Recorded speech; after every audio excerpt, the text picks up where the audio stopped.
Good evening, night owls, and welcome to Whisper Crowley. Tonight, I will guide you into a world of darkness, hoping to help you relax and unwind. Perhaps some of you will even drift into a haunting yet soothing sleep. Before we begin, let me know where you're listening from and what time it is for you. And now, we begin. I'm writing this down because keeping this story only to myself no longer makes sense. Perhaps it will help someone, or simply find space in another heart that might understand it. This is a journey that began in times of joy and became something I'm still trying to comprehend. My name is Emily, and I'm 28 years old. I can't reveal my current whereabouts, but I can say that I've always cherished the place where I was born. I grew up in a small coastal town in Maine, surrounded by happy memories alongside my mother, Catherine. She was my everything, a strong, loving woman who worked tirelessly to give me the best life possible. I never knew my father. My grandmother used to say he never cared about me, but those words never affected me. To me, my mother filled any void that might have existed. From early on, my mother carried the burden of supporting our household. She was reserved in her relationships, and even when she dated someone, she never brought them home. She said she did this to preserve my innocence. Back then, many girls became pregnant early, and my mother made sure to guide me to care for my future. I grew up with her image of strength and her advice as my compass. When I was 13, I noticed something different about her. She had met someone and seemed radiant. I didn't ask many questions, understanding that she deserved to find happiness too. When I turned 14 on my birthday, my mother introduced me to Richard, her new partner. He was 35, not much older than her, but appeared somewhat younger, an educated and gentle man whose presence somehow made me uncomfortable. After lunch that day, my mother announced that Richard would be moving in with us. Although I forced a smile, I felt that something would change in our small family. A few days later, he arrived with his belongings, and our routine began to transform. Richard was attentive toward me, always trying to please me. He bought school supplies and gave me money for personal expenses. My mother, satisfied with his support, decided to leave her job and dedicate herself to our home. At first, I found this change strange, but gradually I got used to the new dynamic. As time passed, our family grew. First came my brother Thomas, then my sister Lily. My mother seemed more fulfilled than ever, and I did my best to adapt to the new life with 2 small children at home.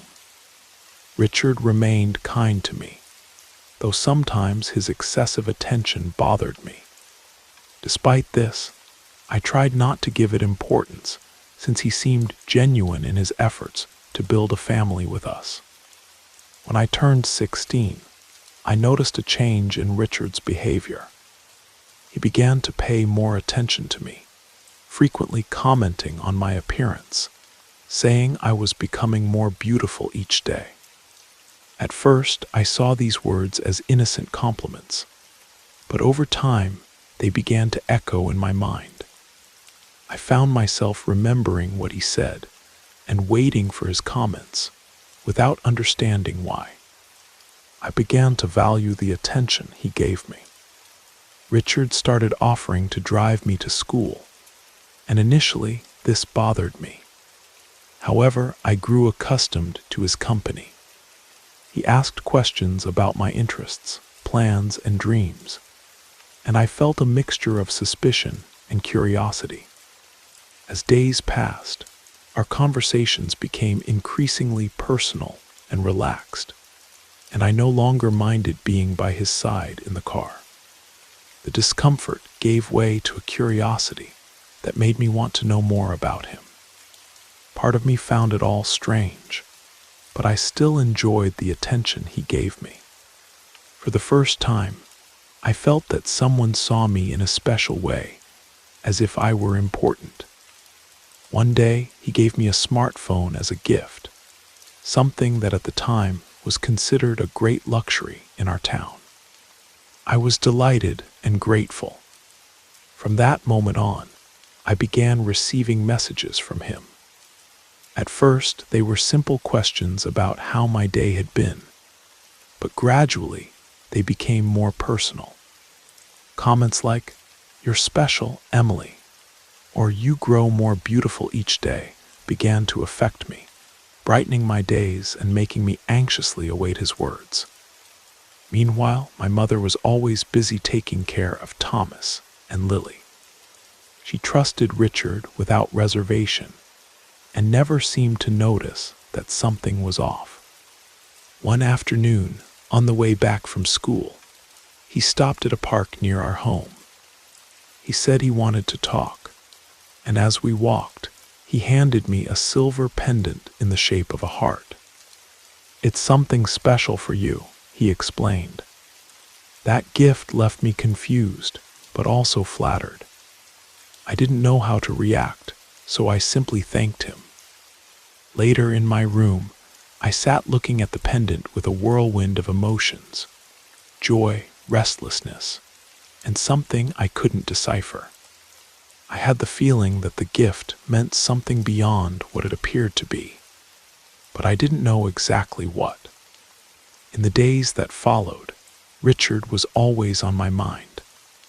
I remembered his words, his gestures, and the way he looked at me. Our interactions became more frequent, and he found reasons for us to go out together. We went to places I liked: ice cream parlors, malls, or even simple car rides. The more time I spent with him, the more comfortable I felt, though deep down I knew something about that relationship wasn't right. During one of these times, while dropping me off at school, he said something I couldn't forget. "Emily, you're the most important thing that's happened in my life." He spoke with seriousness, and his gaze left me speechless. I just got out of the car, but those words echoed in my mind for the rest of the day. That night was long. I couldn't sleep, reliving the moment in my head. The following day, Richard insisted on driving me again. This time, we didn't follow the usual route. He took a rural road that led to a lookout point. When I asked why, he said he wanted to show me something special. When we arrived, we got out of the car and walked to the top of the hill, from where we could see the entire town. Suddenly, he held my hand.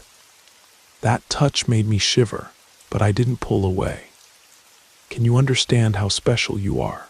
he asked, fixing his eyes on mine. My heart raced, and I couldn't say anything. Then he leaned in and kissed me on the forehead. I felt a mix of emotions. Part of me knew it wasn't right, but another part didn't want to reject what was happening. In that instant, something inside me changed.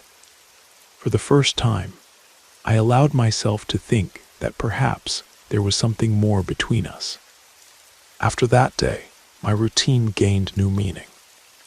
I found excuses to be closer to Richard, offering to help him with household chores, accompanying him to the market, or simply going for a car ride. My mother, busy with Thomas and Lily, didn't notice anything and seemed satisfied seeing how well we got along. Once, while my mother was at a children's party with my siblings, I was alone at home with Richard. He invited me to dinner, and I excitedly accepted. After the meal, he suggested we go for a drive, and I agreed without hesitation. That night ended up marking a turning point. During the trip, he stopped at an isolated spot, and revealed that he could no longer hide his feelings. He said he was in love with me. My emotions became tangled as I listened to every word. I knew it was wrong, but I couldn't help but reciprocate. We kissed right there, and it was as if my whole world had changed in an instant. Returning home, I felt both excited and confused. I locked myself in my room and spent hours reliving every detail of that moment. Even knowing that crossing that line was dangerous, I was completely involved. Richard had become the center of my thoughts, and there was no turning back. After that kiss, our relationship changed radically. We sought any opportunity to be together, without my mother noticing. He continued driving me to school, but now the journeys were marked by looks and gestures that awakened feelings I could barely understand. In the afternoons, when my mother went out with my siblings, we took advantage of being alone at home.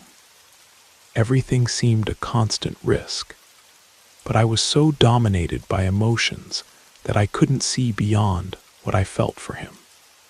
On one of these occasions, while watching television in the living room, Richard held my hand and looked at me seriously. He said he couldn't continue like this anymore and needed to take action. "Let's leave, let's run away." Those words gave me chills. It was a proposal that could change my life forever. I didn't talk much with my mother anymore, but sometimes I noticed something in her look when she saw me with Richard, as if she suspected but preferred to say nothing. Days later, Richard took me to a restaurant in the center of town. While we ate, he told me his plans. He said he had found a cabin in the outskirts where we could live in peace, away from everything.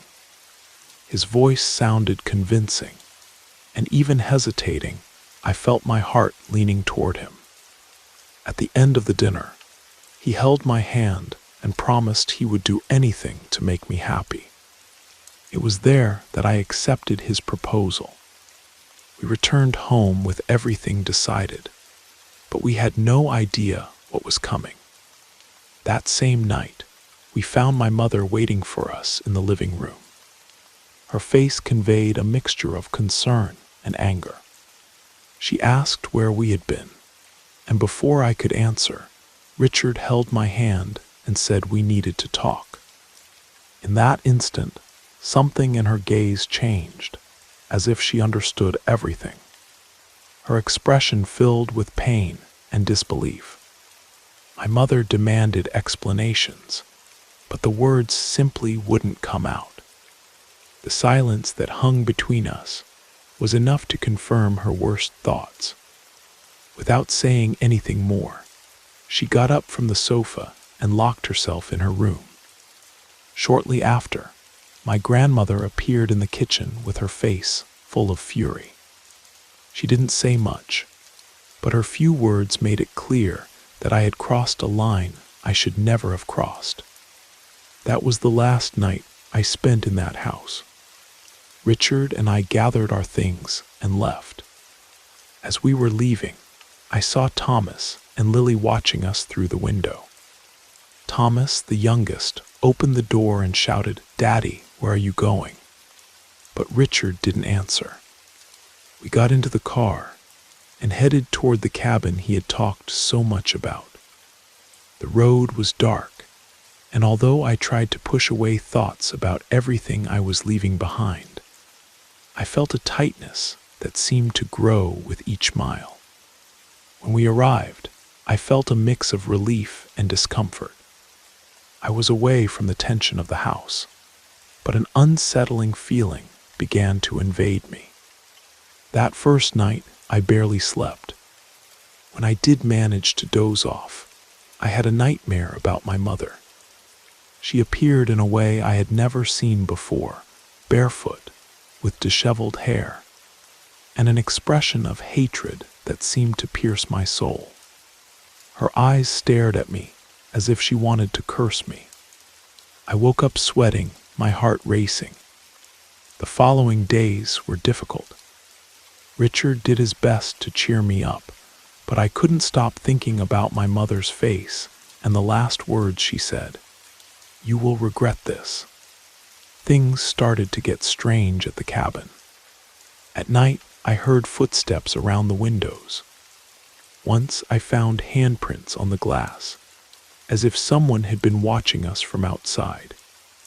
One afternoon, while Richard was at work, I received a message from my mother saying she needed to talk to me.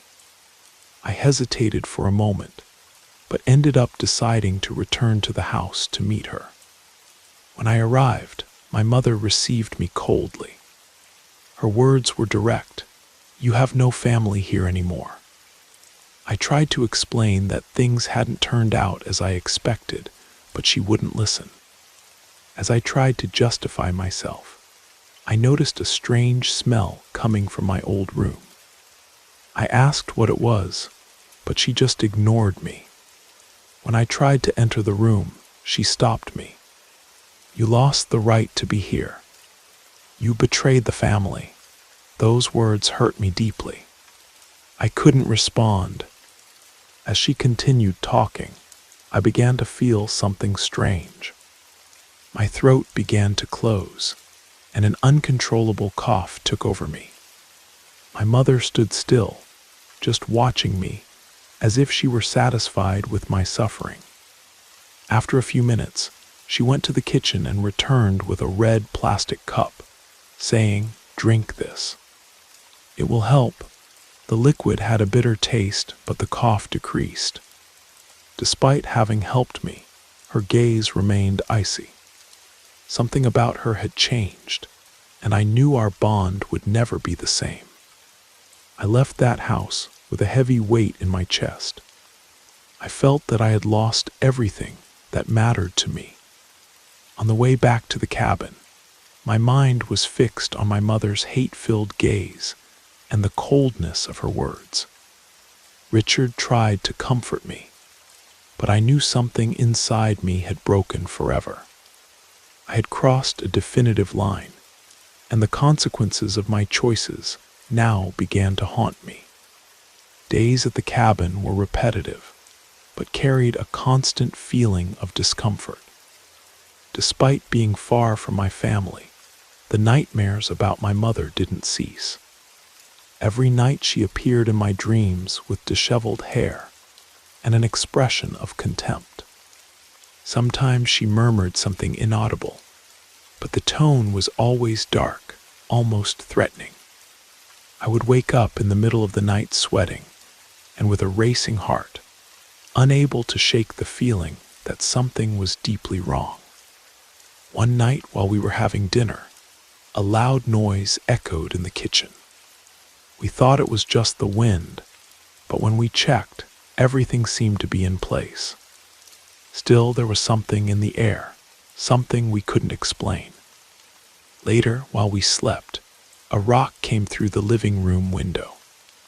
When we went to see, we found the rock wrapped in a piece of paper. Upon opening it, we saw a photo of Richard and me accompanied by a dark soil that had a strange smell, like moisture mixed with ashes.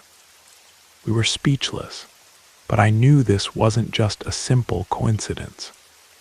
As days passed, the situation only worsened. At night, I heard footsteps around the cabin, and sometimes I felt invisible eyes following me from the shadows. Richard tried to reassure me, saying I was imagining things, but deep down, I knew there was something more. My nightmares about my mother also intensified. In one of them, I saw her surrounded by candles, burning something in a clay pot while murmuring incomprehensible words. When I woke up, my body felt heavy, as if something was sucking my energy. We thought that changing locations might solve the problem. We decided to leave the cabin and move to a larger house on the outskirts of town. But the move didn't bring relief. In the new house, things got even stranger. I began to hear whispers calling my name while taking a shower, and I frequently noticed shadows moving from the corner of my eyes. Richard, although trying to stay calm, couldn't disguise the fear that was also beginning to take hold of him. One night, while watching television, the dog we had adopted, Max, began to bark and growl at the door. Richard grabbed a wooden bat and went to check, but found nothing outside. When he returned, we noticed that our wedding photo, which sat on a shelf, had fallen to the floor. The glass was broken, and the photo was covered with the same strange soil we found on the rock throne at the cabin. The following day, I went to the market to buy some things. While walking through the aisles, an elderly woman with a dark shawl stopped me. Her penetrating eyes made me freeze in place. With a serious voice, she said there was something dark accompanying me, something that wouldn't go away until I paid for what I had done. Her words shocked me, but also aroused my curiosity. I decided to tell her what was happening, and she listened with an expression of someone who already knew the answer. She said that someone close to me had cast a kind of curse through witchcraft, and that only forgiveness could break it. I didn't know what to believe, but I kept her words in my memory. When I got home, I told Richard what the woman had said. He reacted with irritation and refused to take it seriously. He said they were just superstitions and that I shouldn't worry. However, deep down, I knew things were far from normal. Something was wrong, and as much as I tried to ignore it, I felt that this was just the beginning. During that night, while we all slept, I had another dream about my mother. This time, she was motionless at the door of the house, staring at me with a look full of anger. She said something I couldn't decipher, but upon waking, I felt a deep pain in my chest, as if something heavy was crushing me. Over time, my health began to decline. A constant tiredness took over me, accompanied by pains that wouldn't cease, and a lack of energy that made any simple activity a challenge. Doctors didn't identify any abnormality, but I knew it wasn't just physical. It seemed that a dark presence was slowly sucking my vitality. Richard also changed. He spent less and less time at home, becoming more absent and distant. The things that connected us began to crumble, and despite attempts to keep up appearances, we knew our relationship was in danger. My health and the bond with Richard continued to deteriorate. The shadows that appeared in the house began to become more defined, almost as if they were watching me. The night seemed endless, filled with whispers and footsteps that tore me from sleep in the middle of darkness. Sometimes I had the sensation that someone was standing beside my bed, breathing slowly. Richard spent even more time away, justifying that it was because of work, but I knew something was wrong. One day, upon waking, I noticed that Max, our dog, had disappeared. I looked everywhere, both inside and outside the house, but there was no sign of him. Although I wanted to believe he had simply run away, deep down, I knew that wasn't it. That night, while trying to sleep, a loud noise echoed on my bedroom window.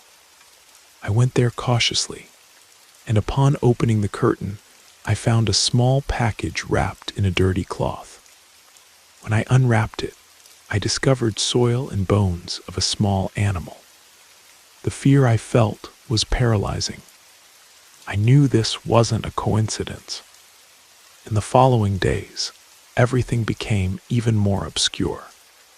The nightmares became recurrent, always with the same image, my mother surrounded by black candles, burning something in a container while murmuring incomprehensible words.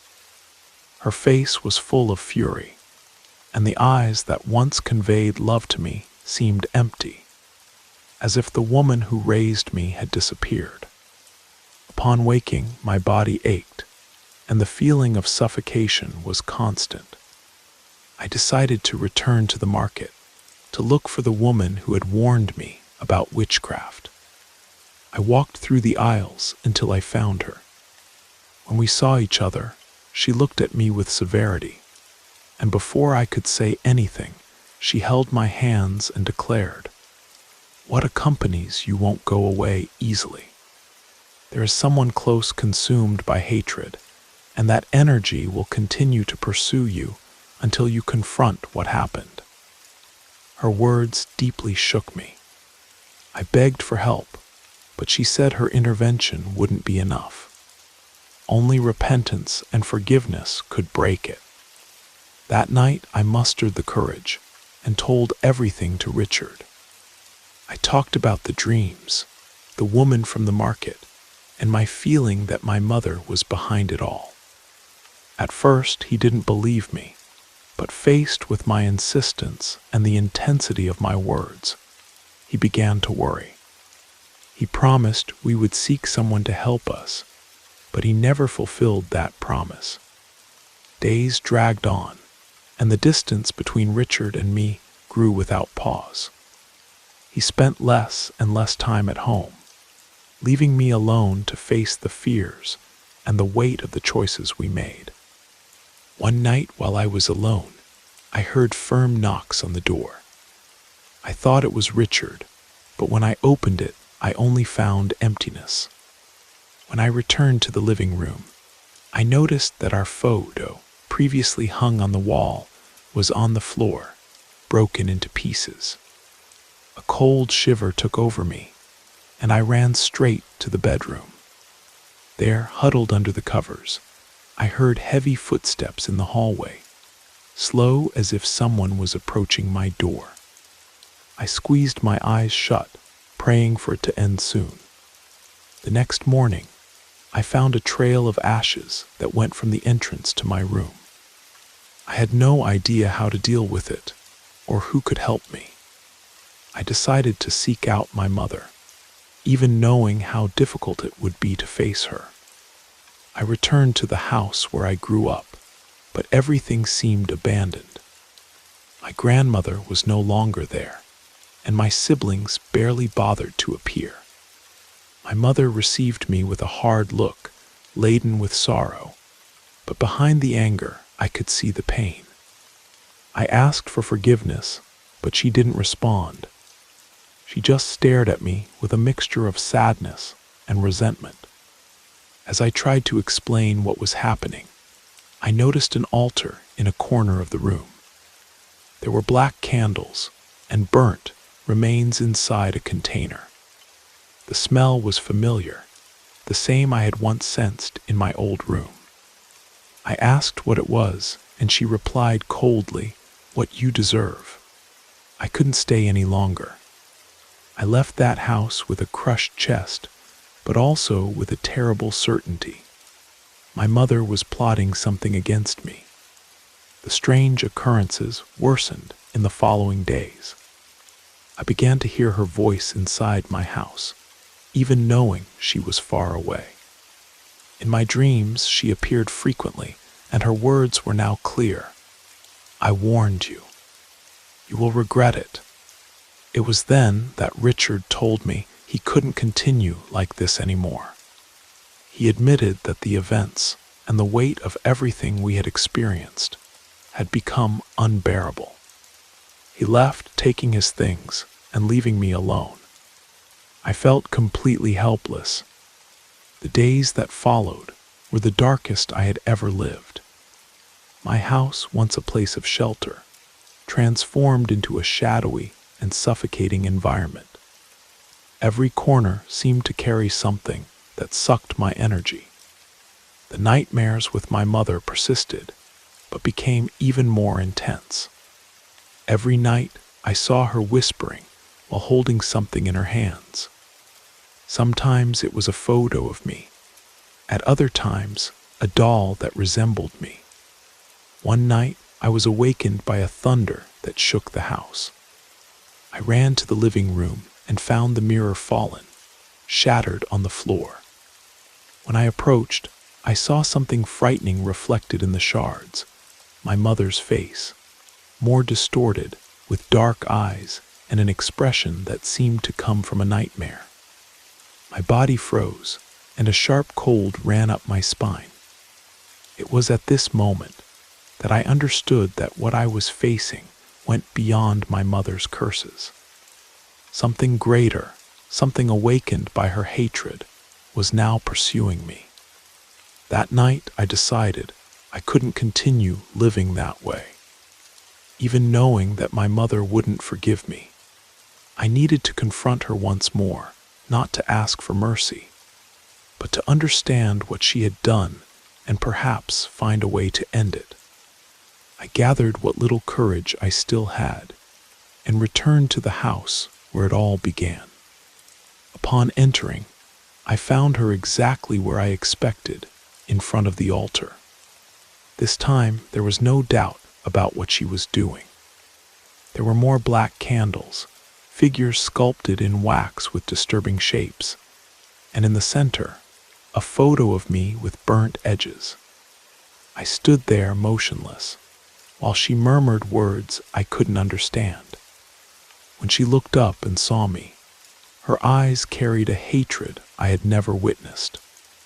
I asked, almost shouting, what she was doing and why she was destroying me.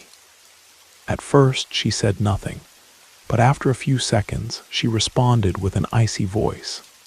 "You deserve it. You took from me the only thing that brought me happiness, and now I'm ensuring you pay for it." Her words pierced me like a blade. I knew she had reasons to suffer, but I couldn't understand how a mother could wish so much harm upon her own daughter. I begged again for her to stop, but she was firm. "This only ends when I decide." At that moment, I realized there was no more room for dialogue. Hatred had destroyed any remnant of what we once were as mother and daughter. I returned home more lost than ever. That night, I had the worst nightmare of my life. I saw my mother surrounded by shadows, but now she wasn't alone. The figures around her began to take shape, and one of them approached me. The face of that thing was indistinct, but its presence was suffocating. I felt as if the air was being torn from my lungs, and when I awoke, my body was cold, as if I had come face to face with something that didn't belong to this world. That was the confirmation I needed. I understood that if I wanted to free myself, I would have to break that bond alone, even without knowing how. I remembered the words of the woman at the market. Only forgiveness could put an end to it. With the pain weighing on me, I decided to write a letter to my mother. In the letter, I asked for forgiveness for everything I had done. I explained how much I loved her, how much I needed her, and how much I regretted having hurt her. I didn't know if it would be enough, but it was the only thing I could do. I left the letter at her door and went away without trying to see her. I wasn't ready for a face-to-face encounter. I returned home and waited. For the first time in months, I had no nightmares. I slept deeply, and upon waking, I felt a slight peace, something that seemed impossible until then. In the following days, the strange events began to disappear. The shadows vanished, the whispers ceased, and although the house still carried a certain emptiness, it no longer seemed oppressive. However, the void within me remained. I knew I would never recover the relationship I had with my mother, but I understood that this was the price of my choices.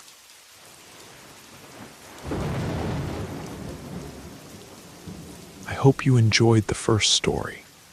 If you did, don't forget to leave a like. But if I didn't do my job well, feel free to give it a thumbs down. Either way, drop a comment and let us know where you're listening from and what time it is for you. Now, let's continue. If you decide to publish my story, please maintain my anonymity and change all names mentioned. It all began when I was about 24 years old, living in a small coastal town in Maine. I met a guy named Ethan at a charity fundraiser. I attended without any real expectations. Something about him immediately caught my attention. He was unpretentious, kind, and remarkably attentive. I never imagined we could connect so deeply. But as time passed, I realized that Ethan possessed nearly all the qualities I'd dreamed of finding in someone. He was respectful, affectionate, and incredibly generous. He was always present, making me feel valued and loved. Early in our relationship, Ethan revealed that he came from a deeply traditional family. His father, William, was the respected head of a local historical society that preserved the town's Puritan heritage.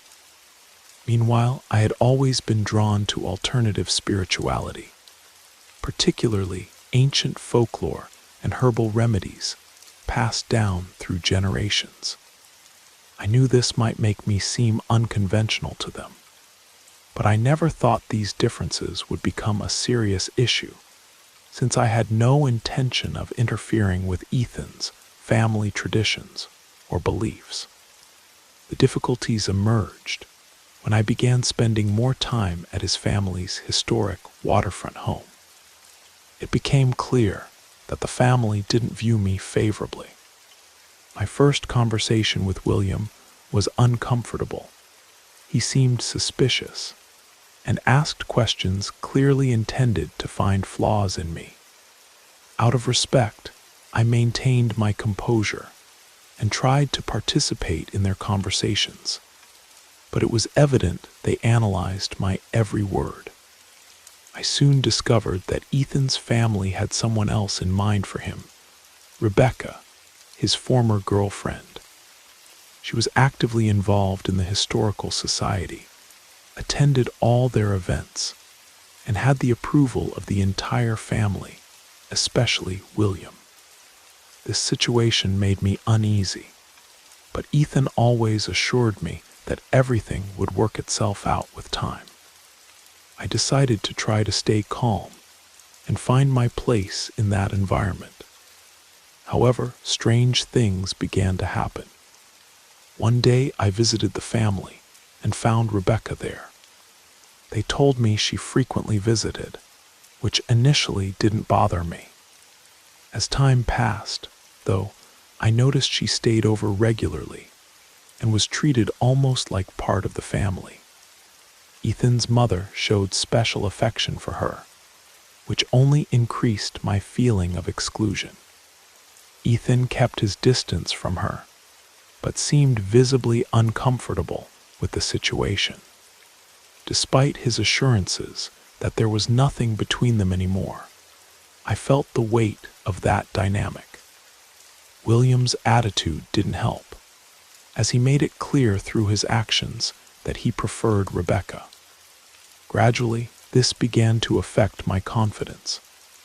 I felt like an inconvenience in their environment, and arguments between Ethan and me became frequent, often over trivial matters.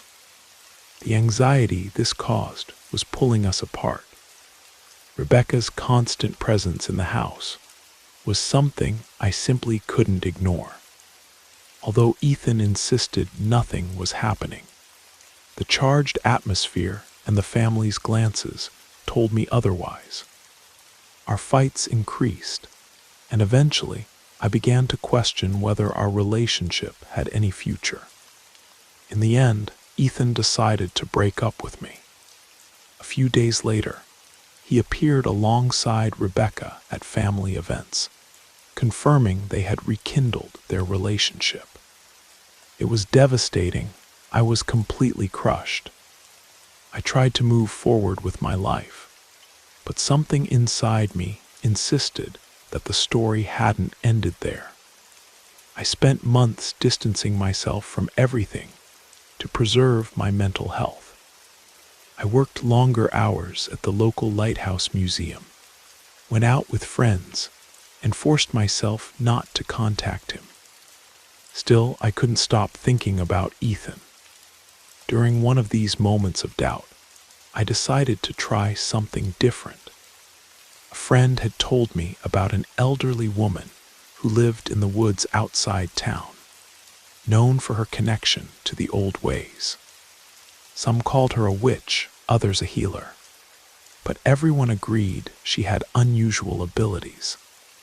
She read tarot cards and performed small rituals, including a sweetening, which she said could bring two people closer if there were still genuine feelings between them.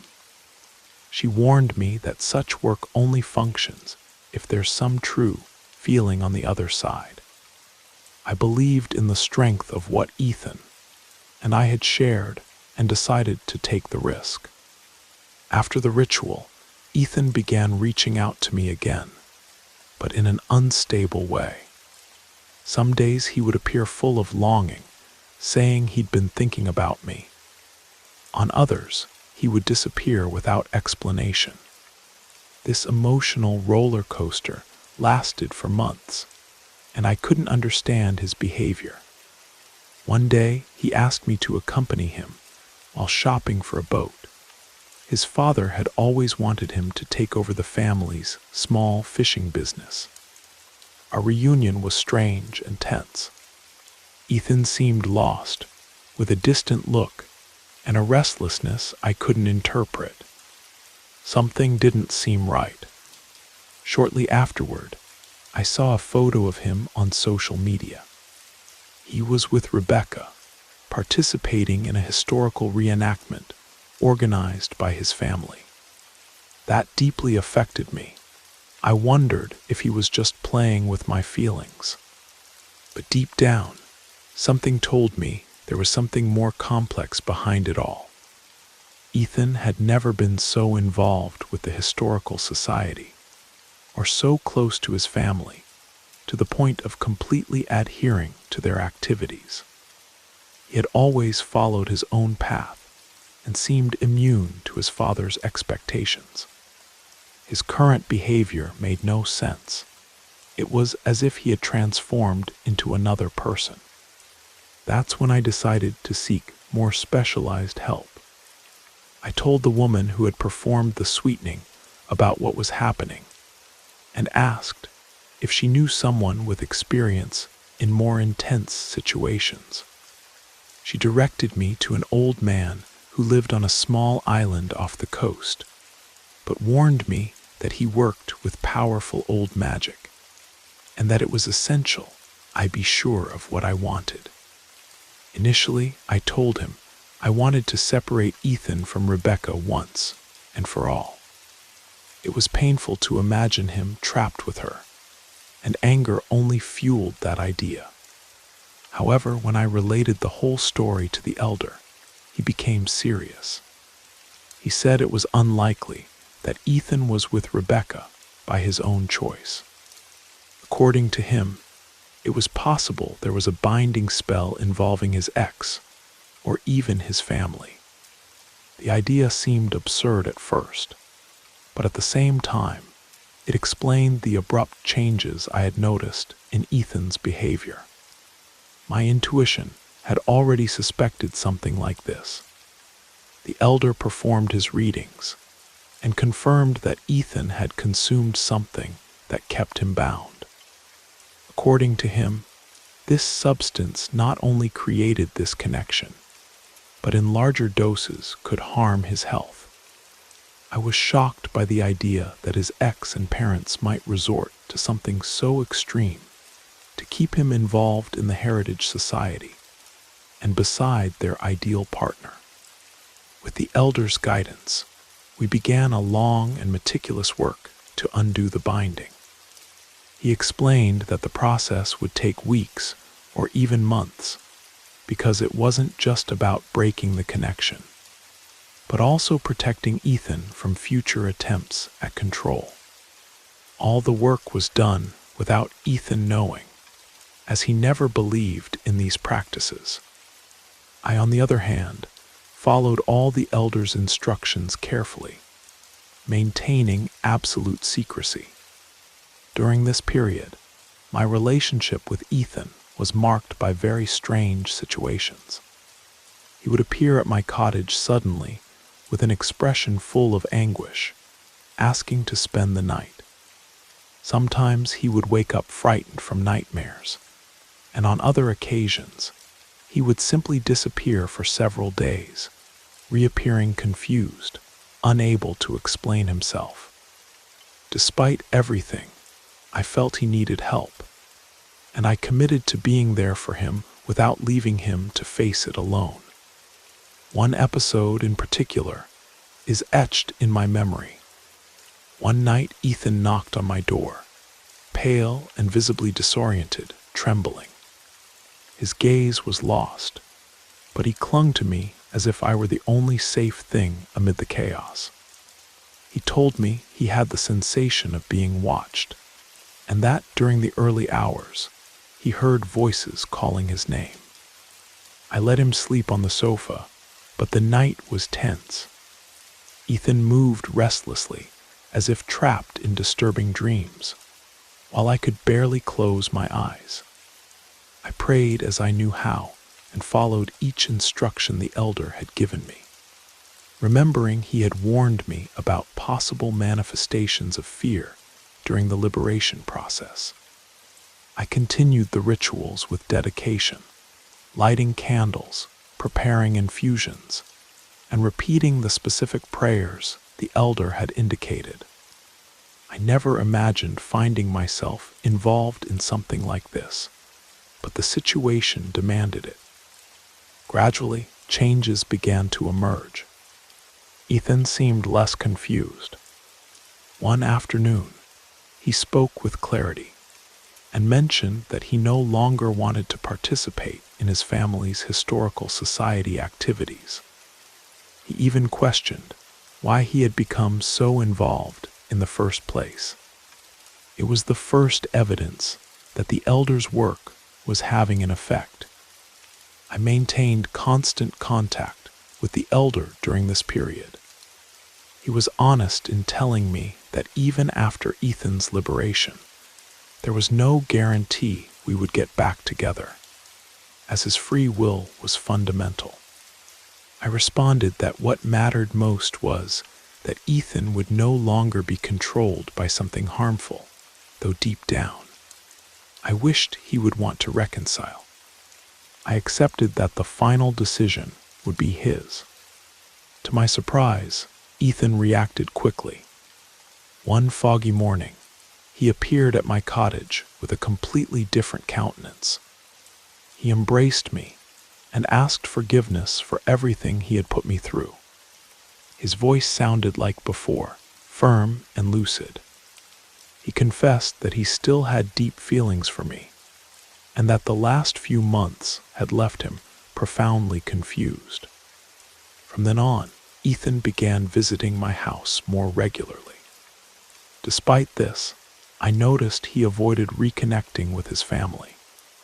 It was clear that the conflicts with his father and his aversion to the historical society and Rebecca were still sensitive subjects he preferred to postpone. I understood his need for time, but knew he couldn't isolate himself indefinitely. The elder warned me that sooner or later, Ethan's family would try to bring him back. So we continued with rituals to protect him, creating a barrier that would help him avoid another binding.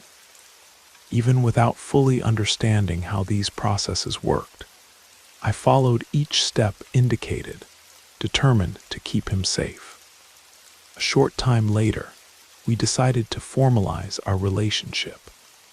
Almost impulsively, Ethan told me he wanted a serious commitment. and was deeply grateful that I had stayed by his side during his most difficult moments. So we began talking about marriage. Everything happened quickly, but at the time, I felt that if we didn't make this decision, his family might find new ways to separate us. This experience taught me that often there's much more happening behind appearances than we can see. I'll end by saying that someone's belief system doesn't define their character or make them a good person. The idea of harming one's own son just to keep him within the same circle is anything but virtuous, at least from my perspective.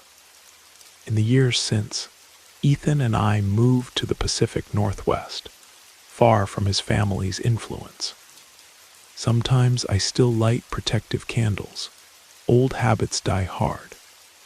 Ethan never fully understood what happened during those months, but he knows something changed him, and he's grateful to have found his way back to himself.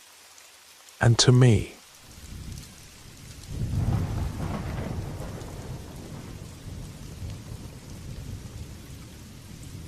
the legends surrounding the river always stirred a restless curiosity in me.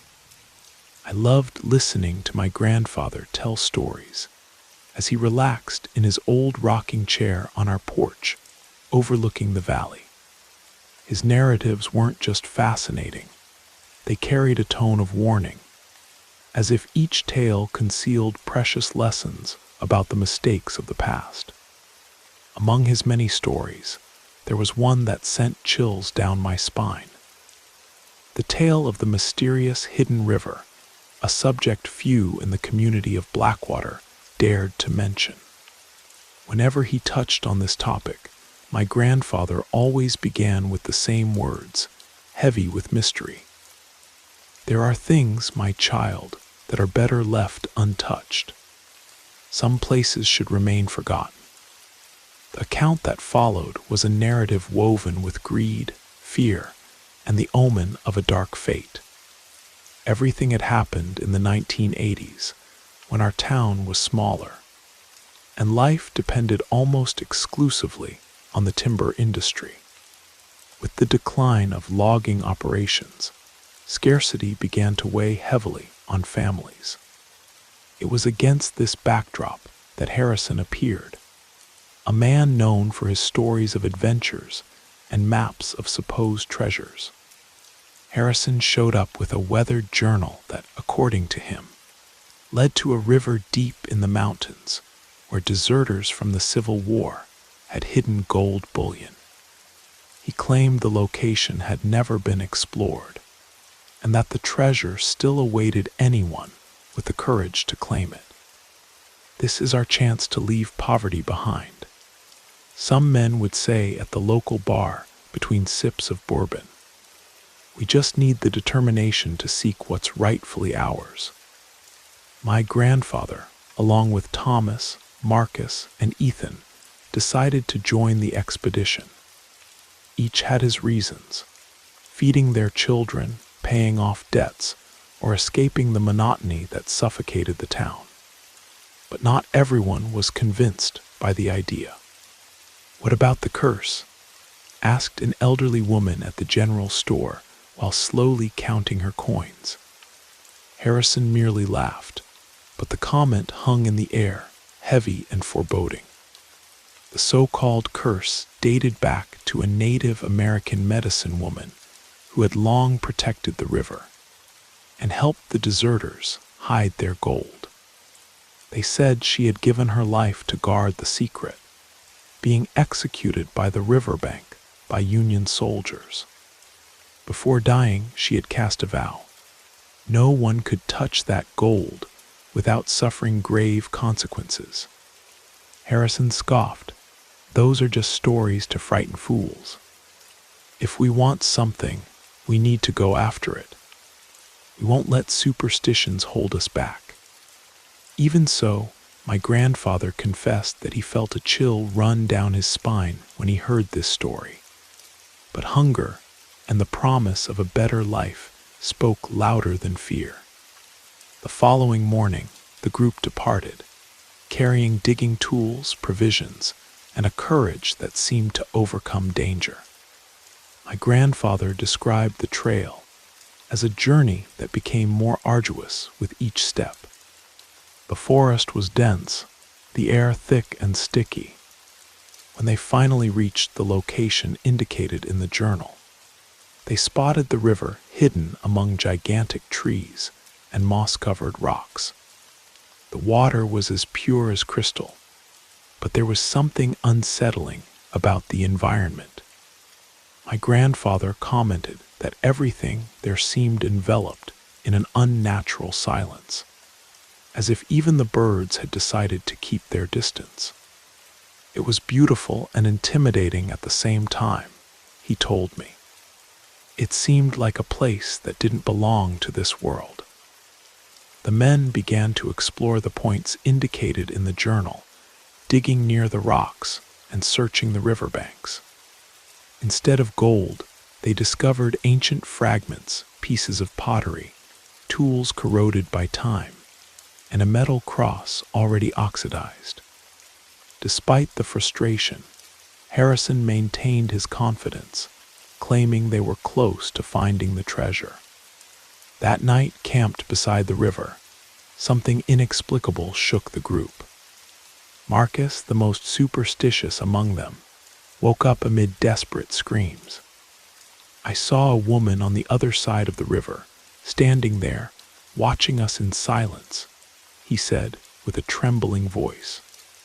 She wore white, and her face was covered by long black hair. It was the medicine woman. Harrison tried to reassure him, insisting it was merely a product of his imagination, but Marcus refused to go back to sleep. Although my grandfather hadn't seen anything, he admitted that he felt a presence that night, as if someone invisible was among them. At dawn, they noticed female footprints imprinted in the sand near the river. The group remained silent, but fear began to infiltrate everyone's minds. Disaster wasn't long in coming. While exploring a cave, Ethan, the youngest of the group, slipped and fell into a deep pit. No matter how hard they tried to rescue him, the slippery walls and icy water made their efforts difficult. When they finally managed to pull him out, it was already too late. What struck my grandfather most wasn't the accident itself, but Ethan's expression when they found him. His face was frozen in an expression of horror, as if he had witnessed something indescribable before dying. "This wasn't by chance," murmured Marcus. "It's the curse." Still, Harrison insisted on continuing. The idea of giving up seemed unbearable given what they had risked. However, when they returned to town, they carried not only the loss of Ethan, but also a profound fear, something none of them could explain in words. Although they hadn't found the gold, my grandfather said they felt as if the river had left a mark on each of them, as if they had crossed a forbidden boundary. The sensation that the curse would remain in the mountains soon faded. Both Harrison and Marcus began suffering from nightmares. Marcus, who claimed to have seen the medicine woman, was the first to succumb. A few weeks after returning, he was found dead in his bed, his eyes wide open, and an expression of panic that resembled Ethan's final look. At first, my grandfather believed the worst had passed. Ethan's death could be attributed to the treacherous terrain and lack of preparation. However, it soon became evident that something had followed them from the mountains, something invisible and incomprehensible. Marcus was the first to show signs that something was wrong. He isolated himself, refused contact, and seemed to talk to himself during the night. When his wife asked him who he was talking to, he would only respond with a disturbed look. I'm trying to make her leave us in peace. My grandmother, concerned, tried to visit him one day, but Marcus refused to open the door. A few days later, his wife found him lifeless. There were no signs of violence or disease. He had simply stopped breathing. What shocked everyone most was the frozen expression on his face, eyes open as if staring at something terrible, and mouth half open as if silently screaming. The news of Marcus's death quickly spread through the town. Some believed the cause was the weight of remorse or emotional exhaustion, but there were those who whispered about the curse. Frightened, Marcus's wife left town shortly afterward, abandoning the house, which soon gained a reputation for being haunted. They said that on windy nights, the windows would open by themselves. Meanwhile, Harrison, the expedition's leader, also began showing signs of decline.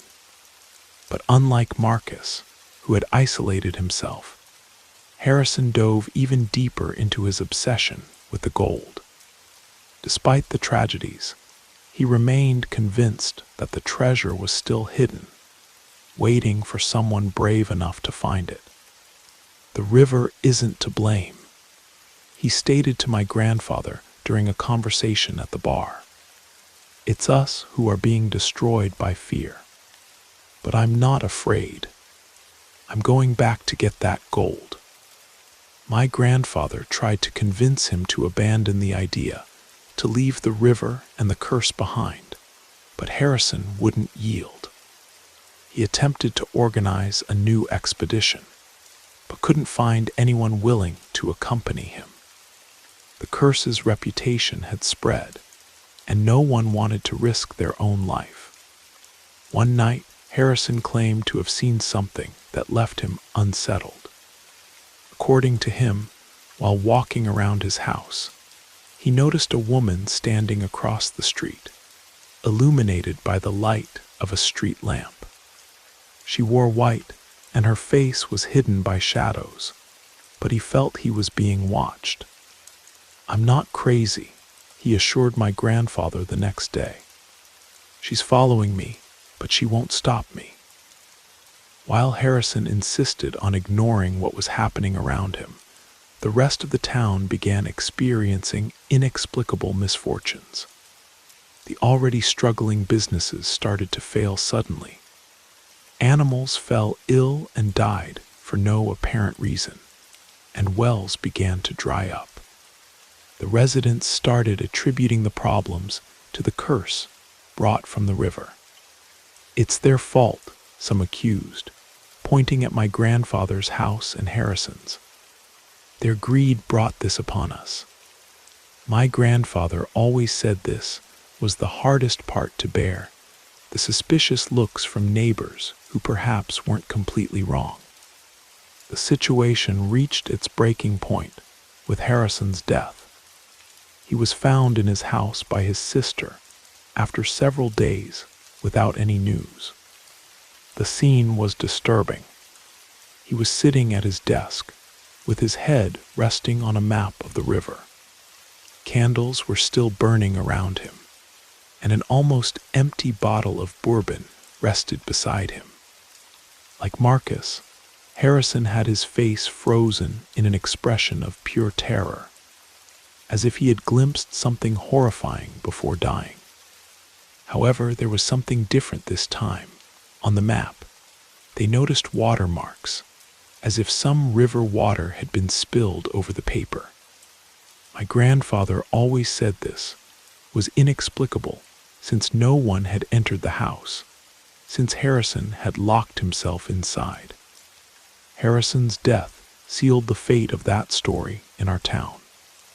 There were no doubts that the curse was real. The warnings about the river and its guardian had been ignored, and now everyone was paying the price.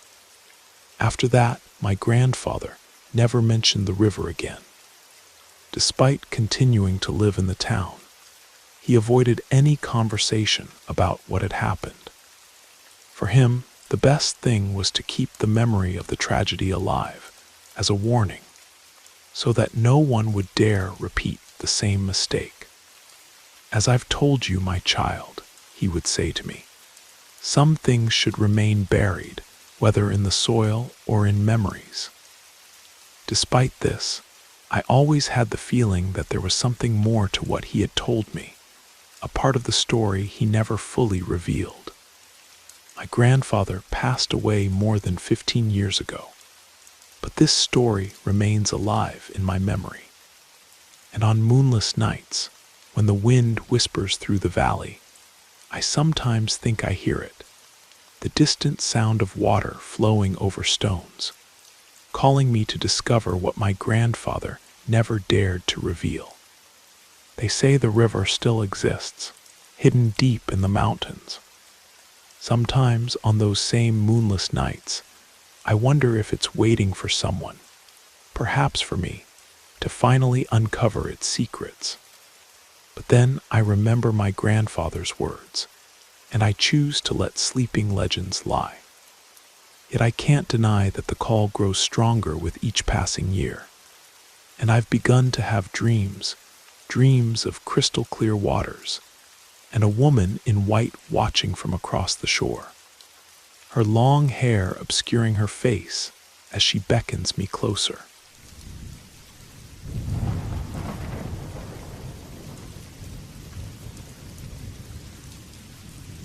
My name is Richard, and I grew up in a small coastal town in northern Maine. The story I'm about to tell happened about 8 years ago, though the memory remains as vivid as if it were yesterday. Our neighborhood was nestled against the edge of town, just 15 houses arranged along 3 winding streets that backed up to a vast, overgrown lot that had been abandoned decades ago. From my bedroom window on the 2nd floor, I could see a narrow dirt path cutting through tall grass, twisted trees, and occasional piles of debris. During daylight hours, people would use it as a shortcut to reach the marina. But once darkness fell, that path remained deserted. The place had an unsettling atmosphere at night, something foreboding that kept even the most rational townspeople away. Since the abandoned lot was practically in our backyard, my friends and I spent countless afternoons exploring it when we were younger.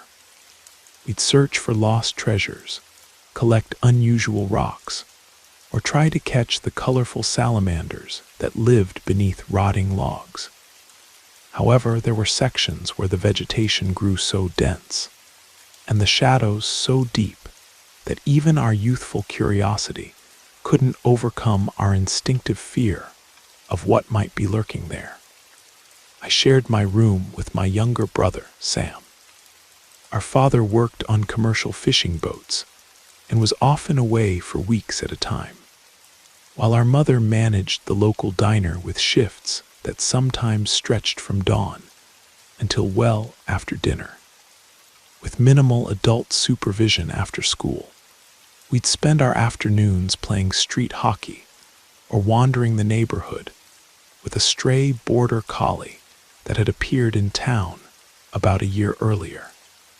The dog was cautious around most people, but for some reason, it had formed an unusual bond with me.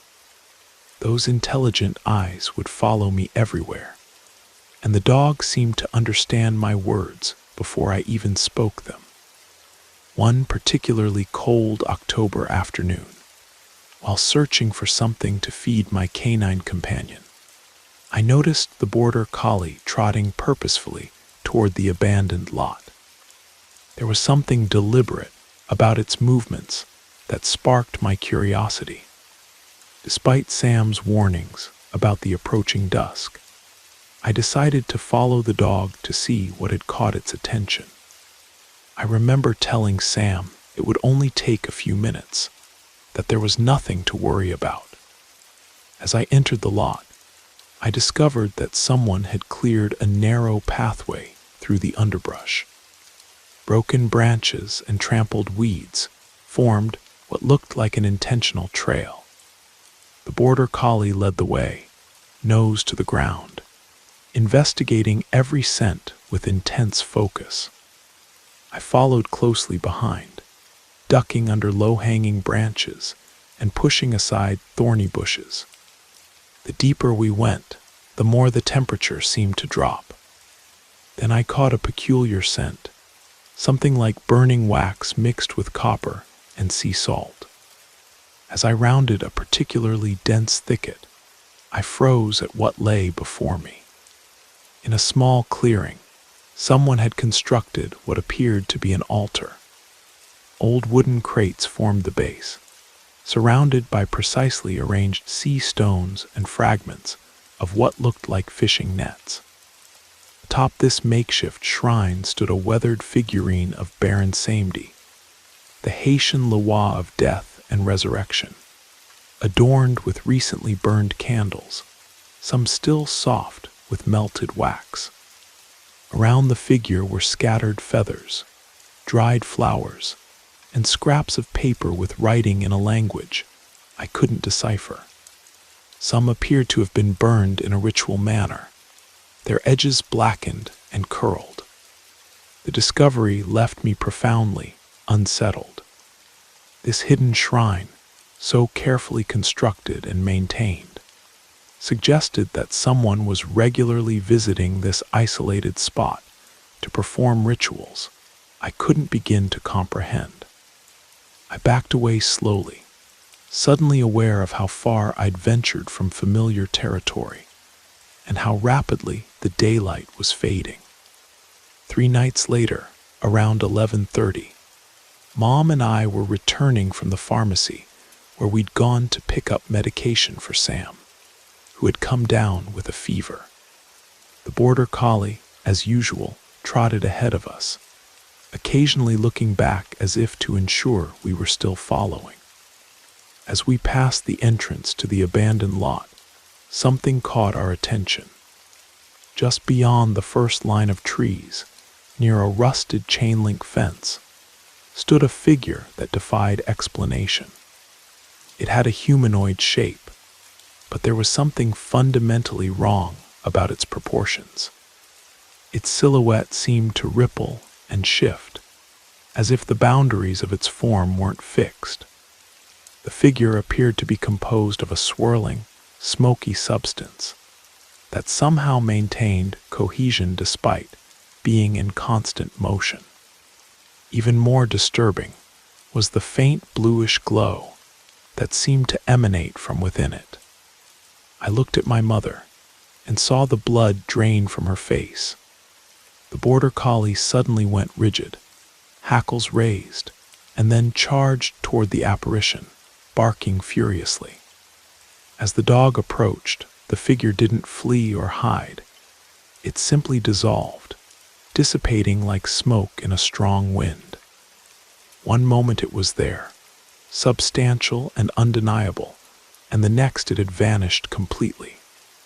The border collie circled the spot, sniffing frantically and pawing at the ground as if trying to understand what had happened. My mother grabbed my arm with such force that her fingernails left marks, and we hurried home without speaking a word about what we'd witnessed. In the days that followed, I couldn't stop thinking about the connection between the hidden altar and the impossible figure we'd seen. Had we interrupted someone's ritual? Was that shifting form somehow summoned or bound to that place? The questions haunted me, but I never worked up the courage to return to the clearing to investigate further. Within 6 months, the town council finally addressed the eyesore that was the abandoned lot. They cleared the overgrowth, removed mountains of debris, and posted signs announcing the future construction of a small shopping center. When excavation began, one of the workers discovered a collection of strange objects buried beneath what would become the foundation. Old bones that couldn't be identified as human or animal, glass bottles containing murky liquids, and small cloth dolls stitched with red thread. Construction delays plagued the project. Equipment repeatedly malfunctioned in inexplicable ways. 2 workers quit after claiming to see a shadowy figure watching them from just beyond the property line. Eventually, the shopping center was completed, but most of the storefronts remained vacant. People complained about the persistent chill inside the buildings, regardless of how high they set the thermostat. Electronics would fail without explanation. Customers reported feeling watched when alone in certain areas. I never told anyone except Sam about finding that altar, or about seeing that shifting figure with our mother. Sometimes I wonder if our silence somehow allowed whatever presence dwelled there to remain, hiding now beneath concrete and drywall, waiting in the shadows between fluorescent lights and security cameras. Whatever it was, I suspect it's still there, patient, ancient, and watching.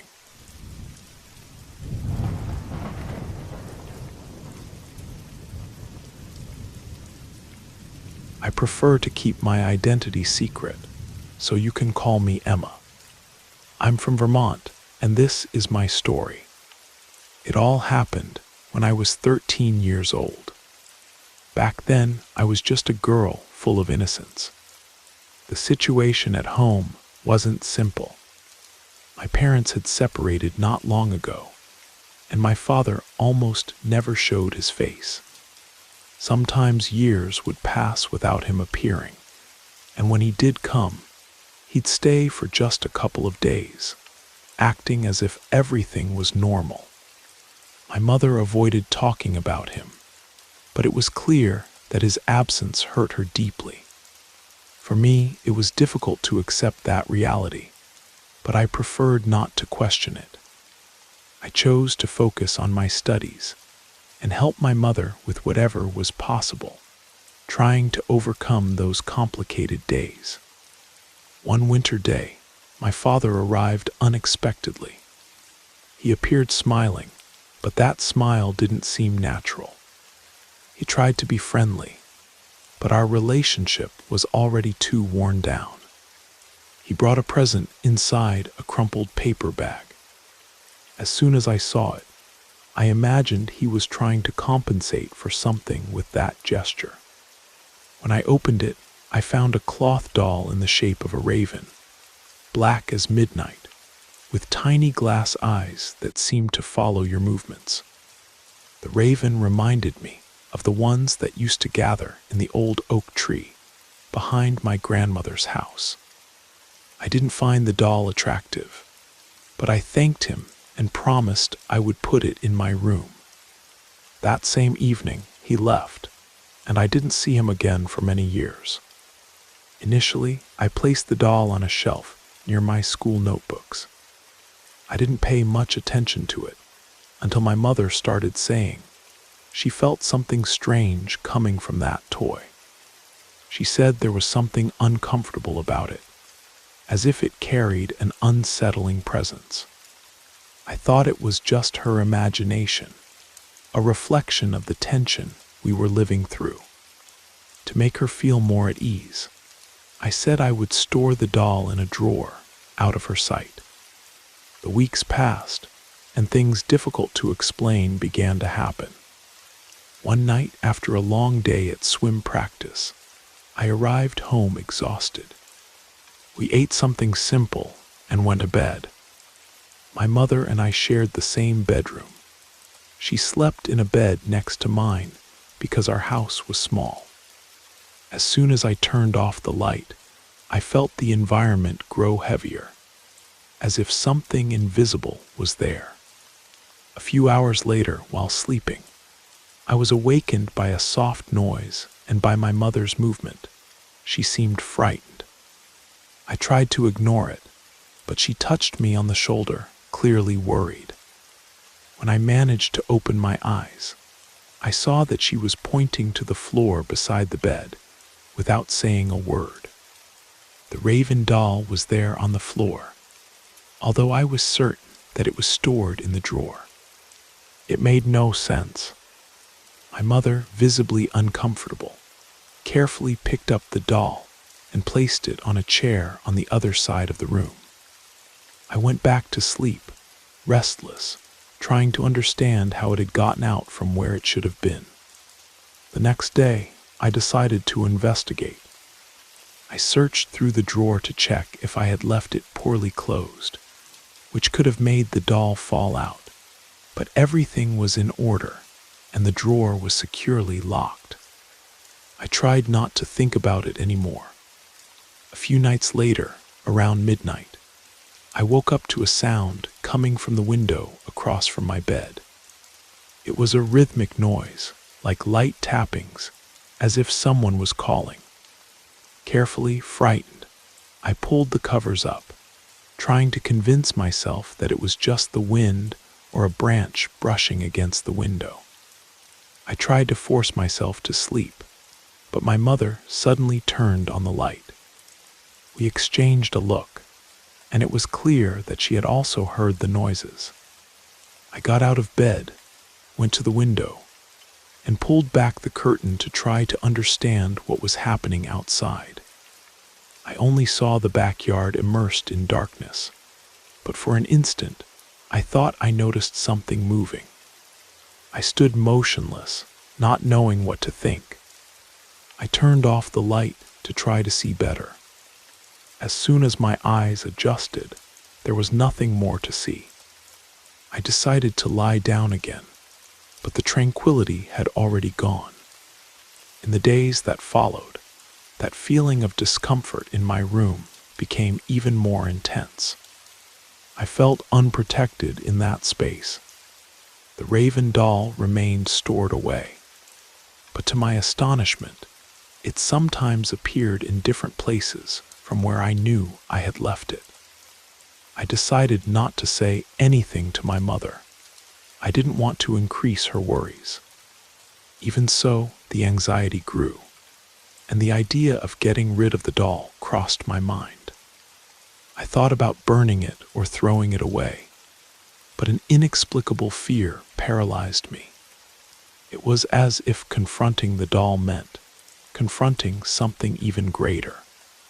There came a time when I could no longer keep it all to myself.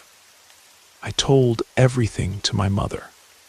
She became serious, reflecting, and said she had already suspected that the doll had something bad associated with it. She talked about when my father brought the present and mentioned a rumor. Apparently, my father's new partner didn't like us. My mother believed that woman might have done something to the doll to harm us. I didn't know what to believe. Doubt and fear left me vulnerable.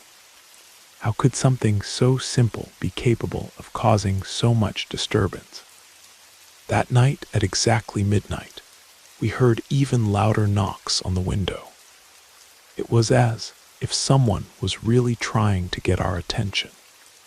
I got up with my heart racing, and my mother stood by my side in silence, but clearly frightened. Gathering courage, I pulled back the curtain. What I saw left me in panic. Outside on the snow-covered ground below our second-story window was the raven doll. It was completely destroyed. The stuffing was coming out through torn seams, and it looked like it had been forcibly ripped apart. The strangest thing was that it should have been in my locked closet, and there was no way someone could have placed the doll out there. The snow around it was pristine, no footprints, no disturbance, as if the doll had fallen from the sky.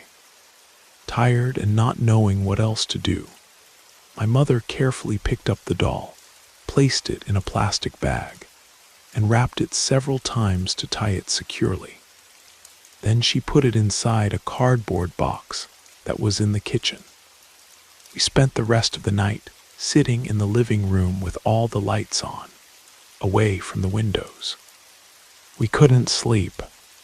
The only thing we wanted was to get rid of that thing once and for all. The following morning, my mother decided to dispose of the doll. She took it to an elderly neighbor who collected used clothes and toys for recycling. We thought that this way we would be free from it forever. In the days that came, we gradually recovered some peace. Even so, from time to time, I would wake up startled, thinking I heard tapping on the wall. That calm was only completely broken several years later. I ran into the neighbor during a visit, and while we were talking, she mentioned the doll. She said she remembered it well because it had caused many problems. She recounted that she realized the toy carried something evil, a kind of magic made with bad intentions.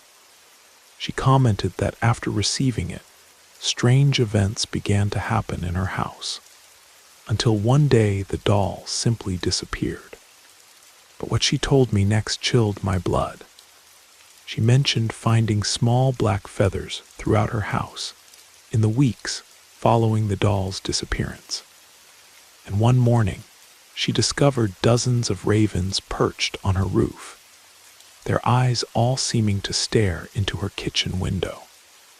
They remained there for hours, unmoving, until she took all the items the doll had touched and burned them in her backyard. Only then did the birds disperse, but she swears one remained behind, watching from a distance for many days after. Currently, I'm 24 years old and live in another state. From time to time, I return to visit my mother, and occasionally that time comes back into conversation. We avoid talking much about it because it's something that still causes us discomfort. Even now, I can't look at ravens without feeling a chill run down my spine. Sometimes I wonder if my father knew what he was giving me, or if he was just a pawn in someone else's dark game. Perhaps it's not a story that provokes much fear in those who hear it, but for me, it was something very impactful. And to this day, whenever I hear something tapping on my window at night, I don't dare look outside.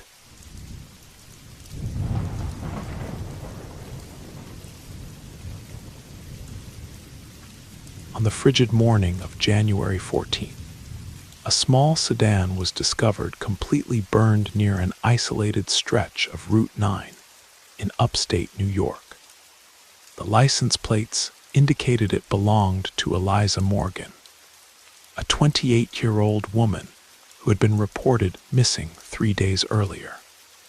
What puzzled investigators most was the complete absence of any human remains inside the vehicle.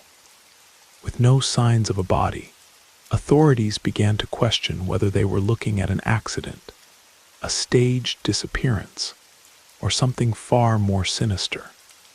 That was the summary of a brief news article I read online about the disappearance of Eliza, the young woman we'd been searching for. But as I stared at those few lines, something inside me grew restless. From the moment I first saw that charred car, I sensed the scene didn't add up. It was too perfect, like it had been meticulously arranged. The fire had consumed almost everything, yet critical details remained: the careful positioning of the vehicle's remains, the complete absence of bones or human residue, and the strange coincidence that nobody had witnessed anything on a road where trucks regularly passed at all hours. My name is Marcus Kane. I'm an investigator with a federal agency, and while I can't divulge much about my position or the cases I work on, this one carved itself deeply into my memory. Eliza Morgan, architecture student, only child of a working-class family, vanished on an ordinary afternoon and never returned. The only clue left behind was that carbonized car, and a mystery that seemed to have no solution. Her family was falling apart. Eliza's mother, a frail woman consumed by grief, spent her days crying in front of her daughter's photograph, insisting that Eliza couldn't be dead, that someone had taken her. Her father, though trying to mask his suffering, withdrew further into a heavy silence. The questions haunted me. If there was no body, what really happened? From the beginning, something told me Eliza was alive. It felt orchestrated, as if someone wanted to erase all traces of her. The big question was why? What made her disappear? As the investigation progressed, the puzzle pieces refused to connect. Eliza had no enemies, at least no obvious ones we could identify. But there was a persistent shadow in her past. Nathan Collins, the ex-boyfriend. He had an easy smile and a gaze that concealed something deeper, almost unsettling. He seemed to carry secrets beneath an impeccable facade. Whenever I thought about Eliza, I imagined her alone, perhaps frightened, perhaps regretful. Finding her wasn't just about solving a case. It felt like a race against something greater, something I couldn't yet comprehend. 3 months passed since Eliza Morgan's disappearance. The case had seemingly gone cold. Meanwhile, I was reassigned to the Canadian border to investigate an apparently unrelated problem. A human trafficking network operating through questionable bars and nightclubs. There's something about border towns that seems to swallow people. Among the dust, flickering neon signs, and debris carried by the wind, many disappear and become forgotten shadows. One night like any other, I entered a bar in the outskirts of St. Lawrence County. The atmosphere was oppressive, heavy with the smell of stale alcohol and sweat, while loud music drowned out any attempt at conversation. My intention was simple: observe and wait for someone careless to drop a clue. That's when I saw her. At first, I hesitated, but then I noticed the tattoo, a small, discreet wale on her left ankle. It couldn't be a coincidence. It was Eliza. Her appearance had changed. Hair dyed a darker shade matched the short skirt and tight top she wore. She now went by Pearl, as I heard from a drunk patron impatiently shouting at the bar. I approached carefully, trying not to draw attention. When I was finally close enough, I whispered, "Eliza." The effect was immediate. She froze for an instant, but her eyes quickly began frantically searching for an exit. Without a word, she spun on her heels and ran toward the back door of the bar. I followed immediately, but upon exiting, she had already vanished into the maze of dark alleys. All that remained was a small wallet that had fallen to the ground. I picked up the wallet and examined the papers inside. Crumpled receipts from diners and convenience stores indicated she had been in the area for at least a month. But why? What was she running from? That tattoo confirmed what I already suspected. There had been no accident, and this wasn't the result of a simple mistake. Eliza was alive, but something much larger and darker was involved. Something was hunting her, and that, I knew, was the real enemy. When I reported my findings to my superiors, the response was frustrating. I explained that I was certain I had found Eliza and needed to continue in the region to deepen the investigation. But I was categorically interrupted. "The case is closed, Kane. We can't justify more expenses without concrete evidence." I returned to the town filled with anger, but I knew I couldn't give up. The image of Eliza running that night wouldn't leave me in peace. I decided to review every detail of the investigation. every interview conducted in the initial days of her disappearance. Something had gone unnoticed. It was then that I finally managed to speak with Nathan, Eliza's ex-boyfriend. During the first months, he had avoided my calls, but now he agreed to meet me at a modest coffee shop. He was visibly nervous, holding his cup with trembling hands. "I want to find her too, Agent," he said right from the start, before I could ask anything. His eyes reflected anxiety and genuine sadness. Nathan was an attractive man with a way of speaking that oscillated between charm and deep sorrow. He began talking about Eliza, describing her as someone emotionally unstable. She was complicated, very jealous, suspicious. She always thought I was hiding something. We'd go from happy moments to arguments in a matter of minutes, he explained. But she also dreamed big. Wanted to go west to Montana, buy a ranch, start a new life. Said she was tired of people and this town. I asked if he knew what might have led Eliza to run away. Nathan shook his head, but the hesitation in his gaze suggested otherwise. "I have no idea, Agent, but I swear I haven't given up looking for her. If she's out there, I want to find her and help her. I can't stand living without knowing what happened anymore." The drama in Nathan's words seemed real, but there was something in his gaze that made me hesitate. I promised to inform him if I discovered anything, though part of me wasn't sure if that was the right thing to do. When I left the coffee shop, his words echoed in my mind. Something didn't add up. If Eliza was truly so distrustful, jealous, and full of dreams, how could someone like that disappear without leaving any clues? And why was there something about Nathan that made me feel he was hiding more than he revealed? For someone as vigilant as her, completely vanishing didn't seem to fit. Maybe she had never intended to go so far. With effort, I convinced my superiors that the case needed to be reopened. I argued that Eliza Morgan, now known as Pearl, wasn't just alive, but was also involved in something unusual. With support from colleagues in the border region, we began to follow her tracks. Each clue revealed a pattern. Pearl moved constantly, working in bars and unreliable clubs.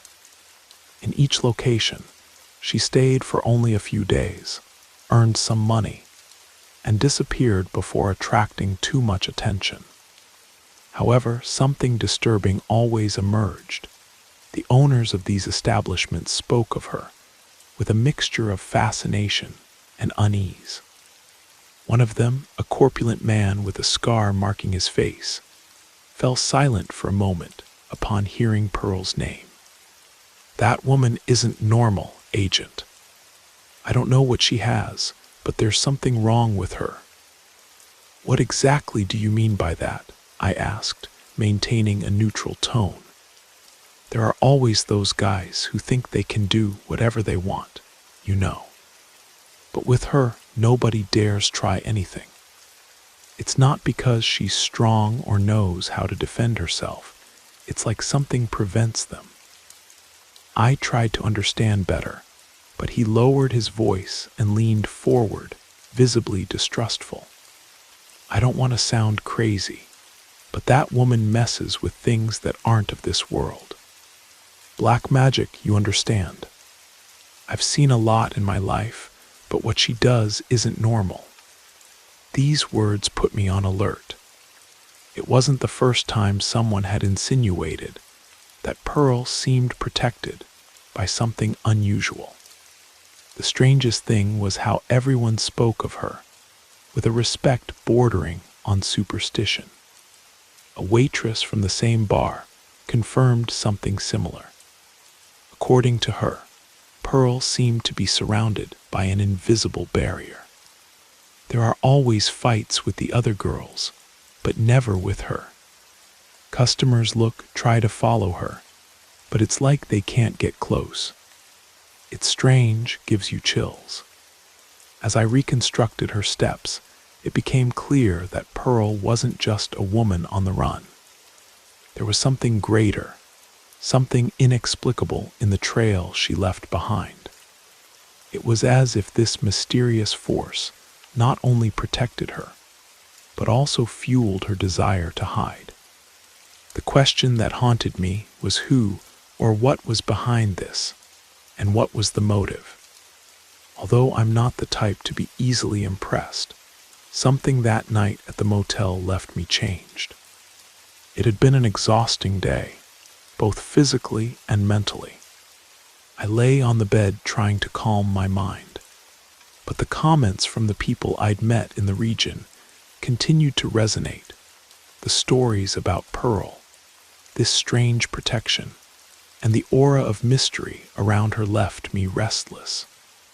I tried to rationalize, to convince myself that it was all exaggerations, but the tone in those people's voices made me hesitate.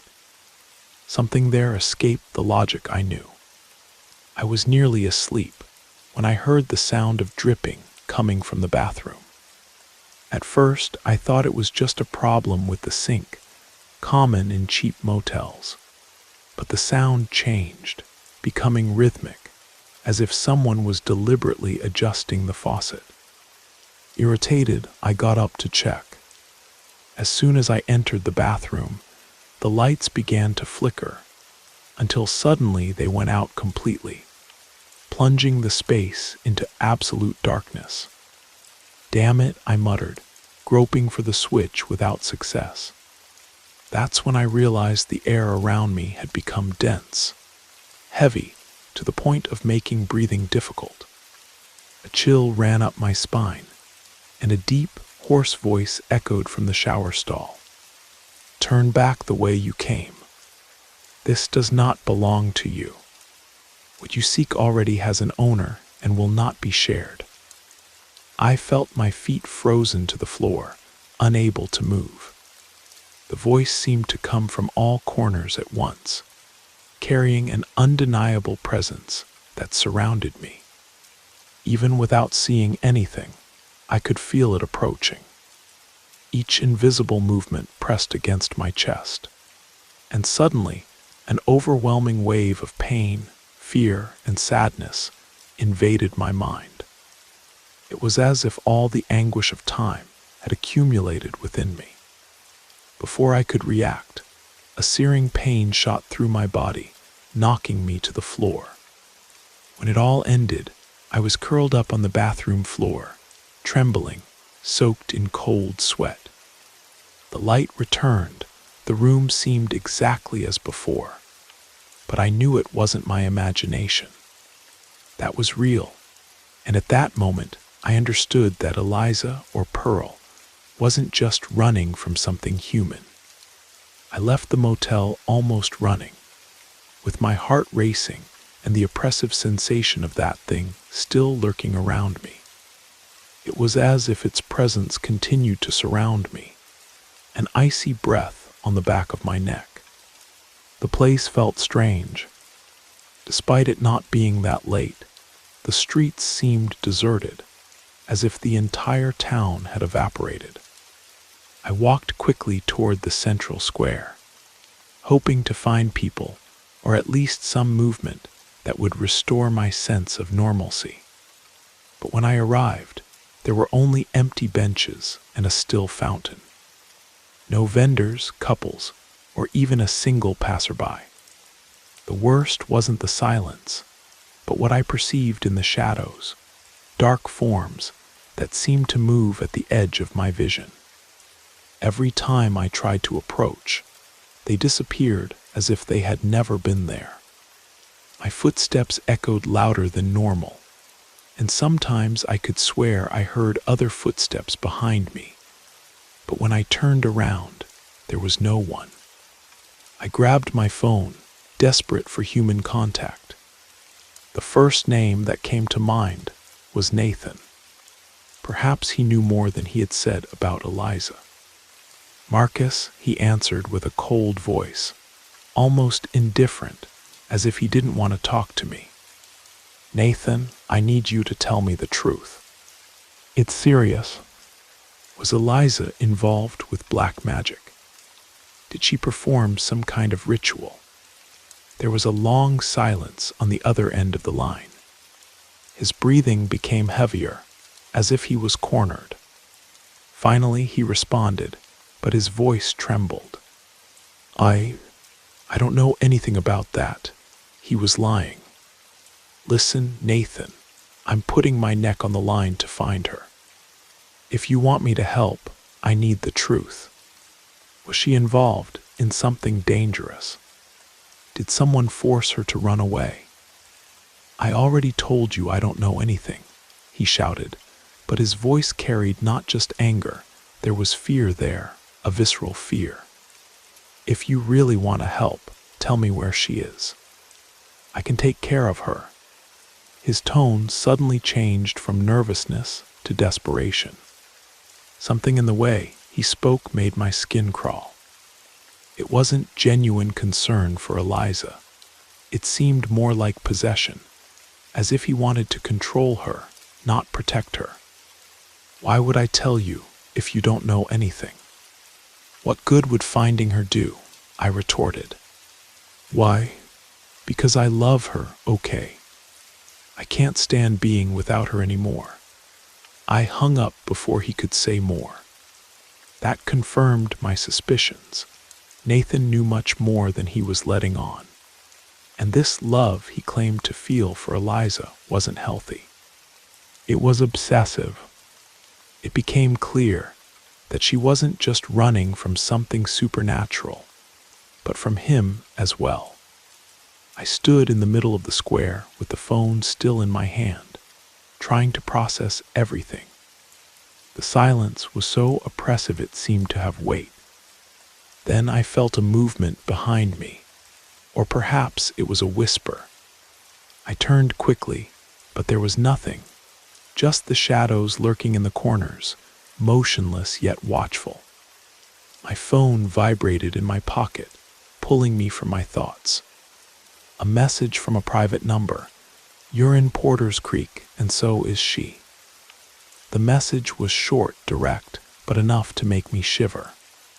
Whoever had sent it knew where Eliza was, and was probably tracking her steps, or mine. Not wasting time, I called some contacts in town, people who owed me favors, or who could help me. After a few calls and some money, I got a lead. A bar in a working-class neighborhood where a new waitress had recently started working. The descriptions matched Pearl. When I arrived at the location, the atmosphere was suffocating. The bar was half full, bathed in dim light, with old tables and loud music. But what caught my attention wasn't the place itself, but the men guarding the entrance. They stared at me fixedly, their eyes empty of any emotion. Their postures and movements were strange, as if they were being controlled by something invisible. I took a step forward, but one of them blocked my way with an abrupt gesture. "You can't enter," he said with a dry, almost robotic voice. "I'm looking for someone. I don't want any trouble." "You can't enter," he repeated without varying a word, like a scratched record. I tried to negotiate, even offered money, but they remained motionless, as if they were part of the bar's structure itself. Desperation overcame me, and I shouted without thinking, "Nathan. Nathan is after you, Eliza. I know where she is." The men reacted instantaneously, their heads turning at the same time as if receiving a direct command.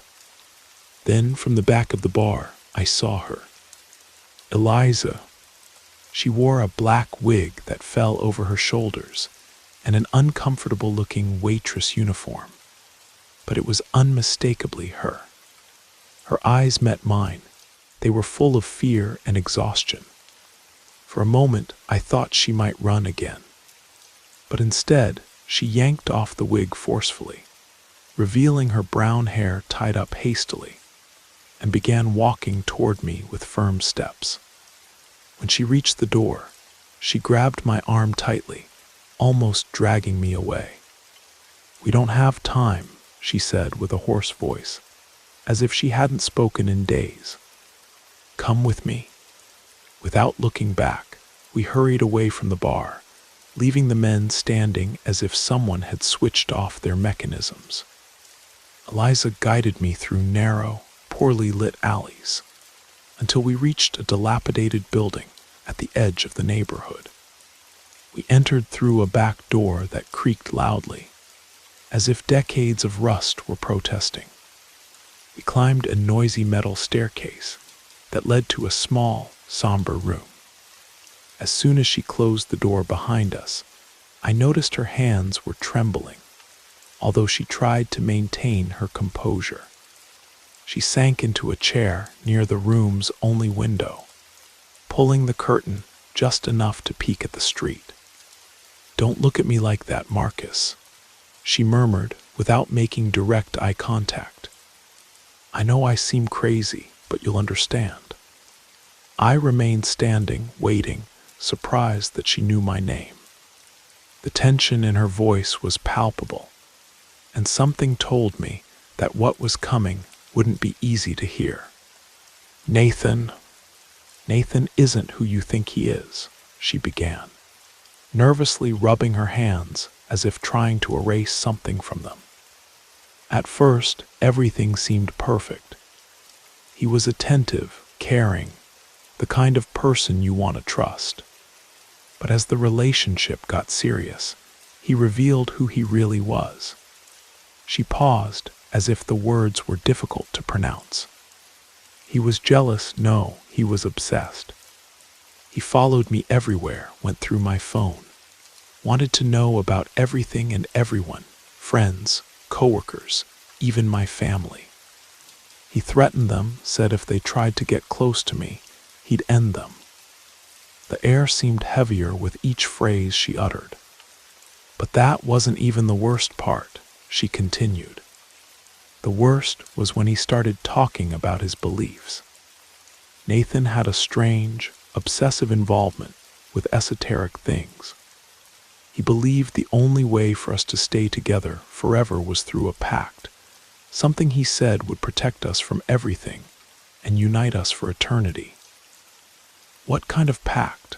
I asked, feeling a chill down my spine, already anticipating the answer. Eliza lowered her eyes, as if carrying a heavy guilt. "A pact with a demon, a protector as he called it. A ritual that, according to him, would seal our love and keep me safe." I thought it was symbolic, nonsense to reassure him, but it wasn't. She abruptly stood up and began pacing around the room, her short, hurried steps echoing on the old wooden floor. Since that night, something changed. There's a presence that follows me, a tall shadow with bright green eyes. You can't see it, but I see it always in every corner, in every reflection. But this thing doesn't protect me, Marcus. It controls me. "Why did you agree to this?" I asked, unable to prevent my voice from sounding harsher than intended. "Because Nathan destroyed me," she answered with tears in her eyes. "I was lost. I thought that by making the pact, he would change, trust me, stop turning my life into a nightmare. But it was all a lie." She stopped in front of me, her voice breaking.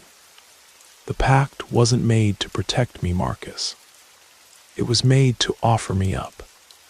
I am what feeds this thing, my body, my mind. Slowly, it's devouring everything of me."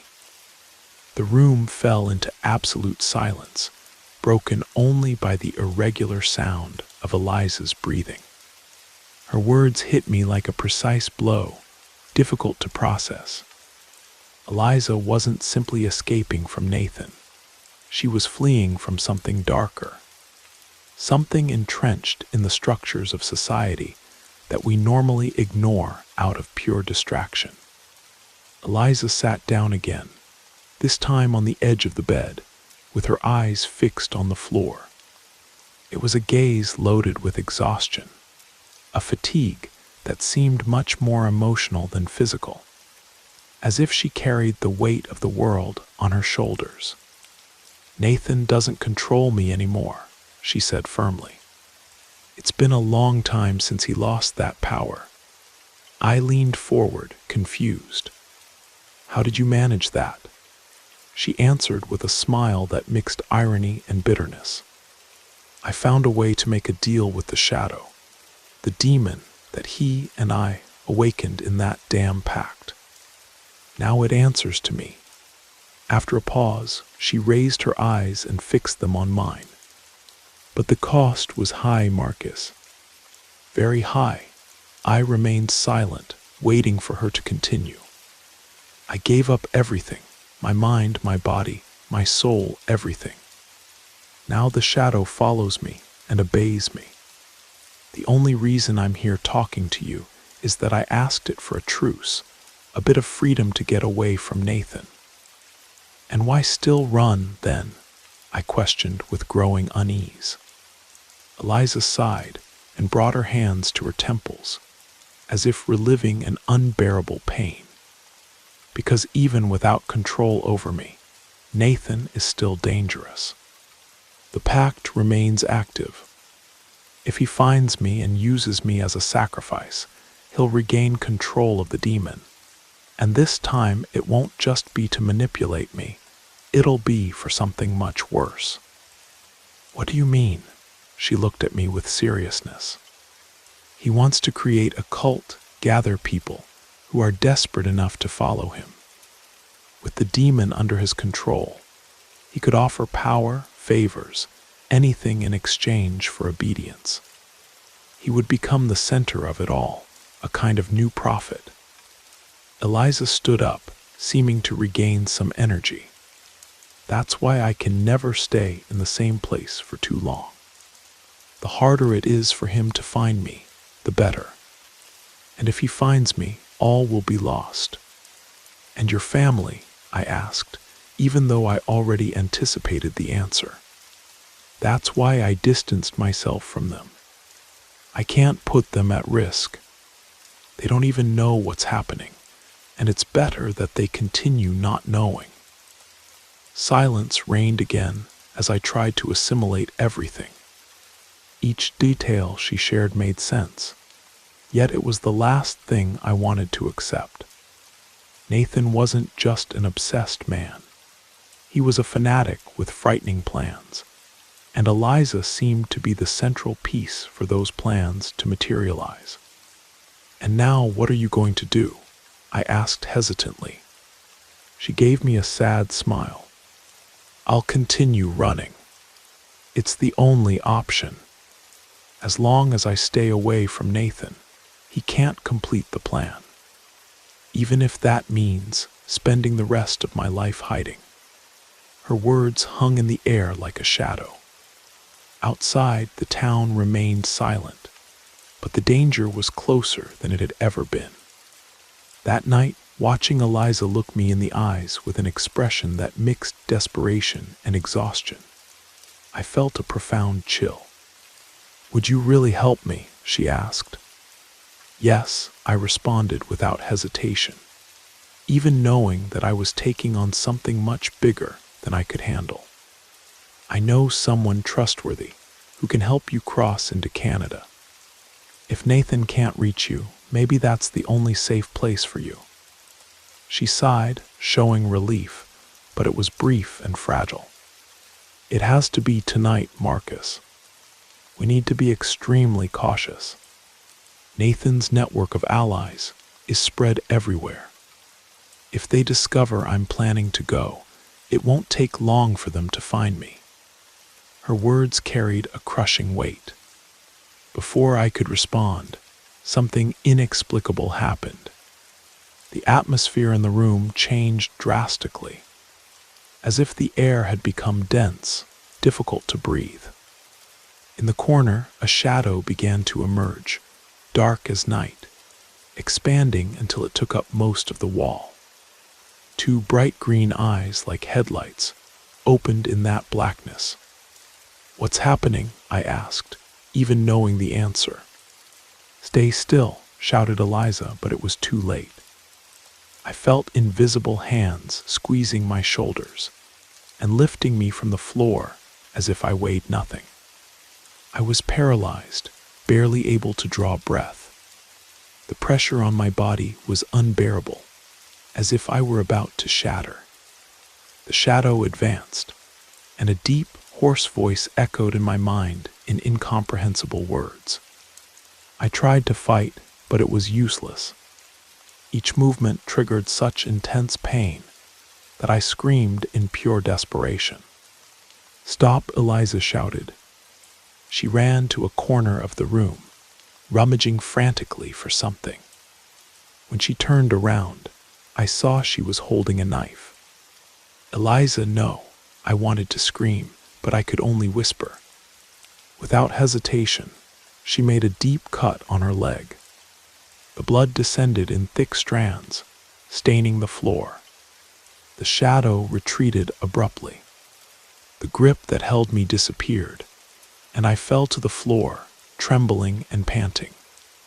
The room plunged into silence, broken only by the sound of blood dripping onto the floor. The shadow, previously threatening, decreased in size, shrinking into the corner like a subdued predator. Eliza knelt, pale from blood loss, but with a disturbing serenity on her face. "He hates seeing my blood being wasted. He knows the value I have for him," she said in a low voice, almost a murmur. Still dazed, I dragged myself to her. "Eliza, you can't keep doing this. I have no choice, Marcus. If I didn't control it, it would have killed you." Her eyes met mine, and at that moment I understood the extent of the torment Eliza faced. As I tried to stop the bleeding on her leg, I promised myself I wouldn't leave her alone. I would help her cross the border, no matter the cost. But I needed to act quickly. Nathan wouldn't take long to appear. At dawn, we left before the sun rose, leaving the town behind. Each mile covered was impregnated with apprehension. Our destination was Champlain, a border crossing where an old acquaintance of mine, Victor, had agreed to help Eliza cross. Victor was someone difficult to trust, but he knew how to move without being noticed, exactly what we needed. During the long journey, silence reigned. Eliza looked out the window, absorbed in her thoughts, while caressing a photo she carried with her. In it, an older version of herself appeared, Pearl, a portrait of someone who perhaps had never truly existed. "Are you sure about this?" I asked as we stopped to refuel. "It's the lesser of evils, Marcus. I'd rather face the wilderness than face him." The firmness with which she spoke left no room for debate. As soon as we reached Champlain, Victor was already waiting for us in his old warehouse that served as a front. He hadn't changed at all, beard always unshaven, heavy countenance, and that scar on his left eyebrow that betrayed his dangerous routine. "Is it her?" he asked with a look that mixed doubt and vigilance. I nodded in confirmation. Without asking more questions, Victor led us to the back, where a man who could only be the smuggler waited. He carried a backpack and had a practical air about him. "The crossing won't be simple, miss," he warned, adjusting his hat. "But if you do what I say, you'll make it across." We waited for night to fall. The border stretched before us, a hostile and cold terrain that seemed like an infinite ocean. Eliza turned to me before departing. "Thank you for everything, Marcus." She took a photograph from her pocket and placed it in my hand. "If you ever need to prove who I am or identify my body, this is the outfit I'll be wearing." "Don't say that," I protested, but it was too late. She had already moved away, leaving only her silhouette visible under the silvery moonlight, accompanied by the smuggler. When they were about 100 yards away, headlights appeared in the distance, cutting through the night like sharp knives. "Damn it," I muttered, running to Victor. "It's them." Eliza immediately recognized the danger. Without thinking twice, she abandoned the smuggler and ran in the opposite direction. Victor tried to stop me, but I pushed him away and went after her. The vehicle stopped abruptly, sending dust in all directions. Nathan got out of the car with his men, each bringing an unsettling presence that seemed out of this world. "Eliza," Nathan shouted, his voice cutting through the air like a blade. The smuggler tried to escape, but was quickly immobilized. The dust in the air seemed to come alive, dense and almost tangible, as if the very wilderness itself was revolting.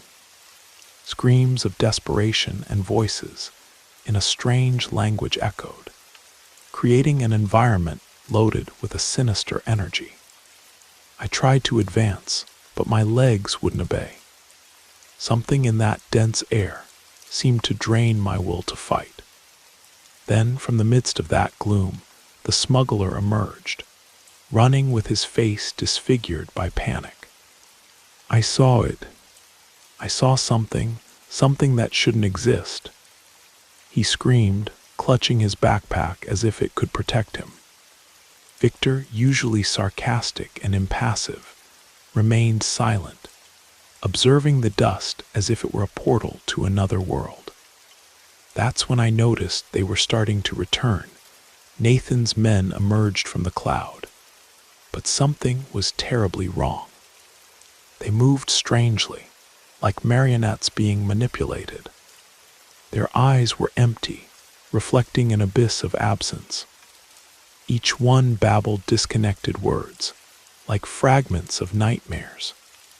"What the hell?" Victor murmured, instinctively retreating. I was motionless, as if my body had forgotten how to react. It was a paralyzing mixture of terror and fascination. As I tried to comprehend what was happening before me, the men passed by me without hesitation, as if I were invisible. Their voices, or what remained of them, vibrated in the air with a strange resonance, a sound that seemed to reach my soul and make it tremble. Nathan, however, didn't return. That nebulous veil remained there, an untouchable presence that seemed to swallow everything. I searched for him in the darkness, expecting to see him even if that meant confronting him, but he never emerged. Something in that mist suggested that Nathan had been consumed, trapped forever in something that was beyond our understanding. And Eliza, she didn't return either. The last image I kept was of her silhouette running toward the darkness, trying to escape from Nathan and from a shared fate. The wilderness swallowed her without leaving a trace. I remained there, frozen in the cutting cold, with the strange certainty that I had witnessed something that surpassed any explanation, something that I deeply knew would mark my life forever. It took me 2 years to find the courage to speak about that night. During all that time, I avoided revisiting what I saw. I even avoided saying her name. But a call from Victor changed everything. He said they had found a woman's body on Maple Street, without signs of violence, without indications of mistreatment. She was lying as if she had fallen asleep and never woken up. Among her few belongings were receipts from purchases at convenience stores and $20 in coins. When Victor sent a photo, I had no doubts it was her. Somehow, Eliza had managed to return, but she found the fate she feared so much at Nathan's side. As for Nathan, no one ever heard from him again.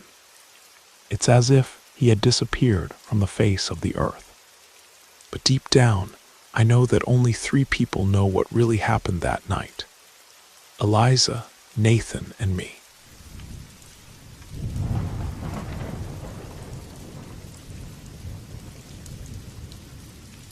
I remember that night with disturbing clarity. Despite the years that have passed, I still carry with me the relentless sensation that follows me day and night. My name is Margaret, and what I'm about to share with you transformed our lives forever, especially the life of my daughter Eliza. It was a bitter winter evening in rural Vermont when it all began. The children were enjoying their winter break after a long and difficult return to normalcy following the pandemic. Eliza, always so unique, had faced challenges before. During the COVID pandemic, life put us through a cruel test. She became severely ill. Despite all our precautions, she contracted the virus, and her condition deteriorated with frightening speed. Breathing became an arduous effort, and soon the doctors decided to hospitalize her. The fear I felt seeing her in that bed, connected to tubes and monitors, is impossible to describe. Visits were limited, but due to the severity of her situation, they allowed me to stay by her side. I spent days and nights in that frigid room, surrounded by the constant sound of machines that ensured her survival while she fought for each breath. I surrendered myself to prayers, begging for a miracle. It was in the midst of this anguish that strange things began to happen. At first, they were small details that I attributed to exhaustion, but one night I felt something different, a presence I couldn't define.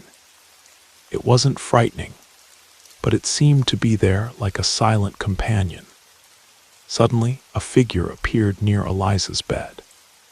It was translucent, almost made of light, with a human form difficult to describe.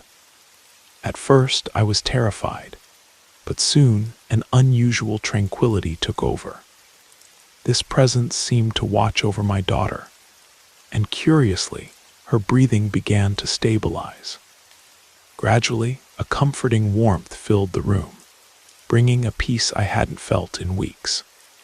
The figure never uttered a word, but its simple presence radiated hope. I spent several nights observing this apparition. Although I couldn't touch it or speak with it, I knew it was there to help us. Eliza began to improve, surprising the doctors. Day by day, she showed signs of recovery until she finally opened her eyes.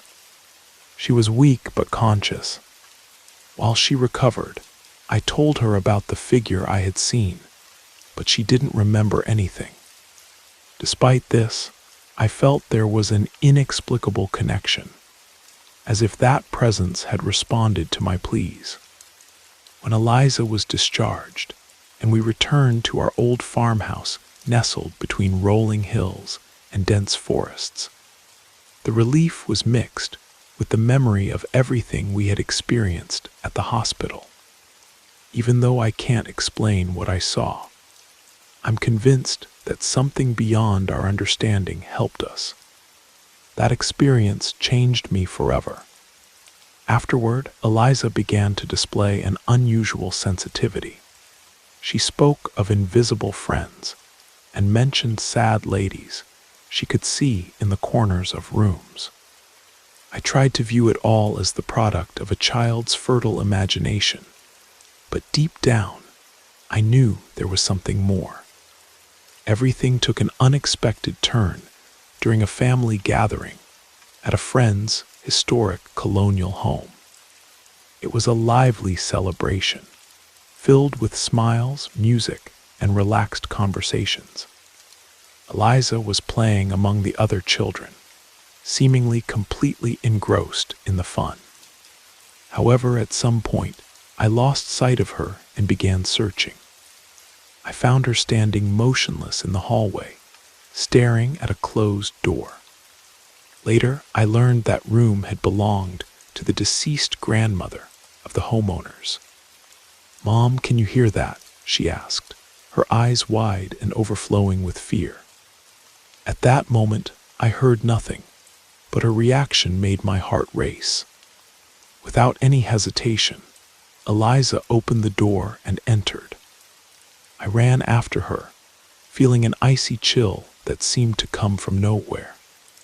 The room was plunged into darkness, a heavy silence filling the air. She walked straight to the bed, as if something invisible was guiding her. Then suddenly, she began to scream, a piercing cry loaded with panic and suffering. I ran to Eliza and found her on the floor, writhing in pain, while deep, inexplicable marks appeared on her arms and legs, as if made by invisible hands. I tried to hold her, but I was pushed back by a force I couldn't see. Desperate, I screamed for help and managed to get her out of that room. We rushed Eliza to the hospital, but the doctors couldn't explain the injuries. Some suggested they could be caused by self-harm or even abuse, but I knew deep down that something beyond our comprehension had attacked my daughter. Without answers, I sought help from a woman versed in the esoteric arts, known as Sister Ruth, recommended by acquaintances. She lived in a simple cabin, hidden away in the forgotten woods at the edge of town.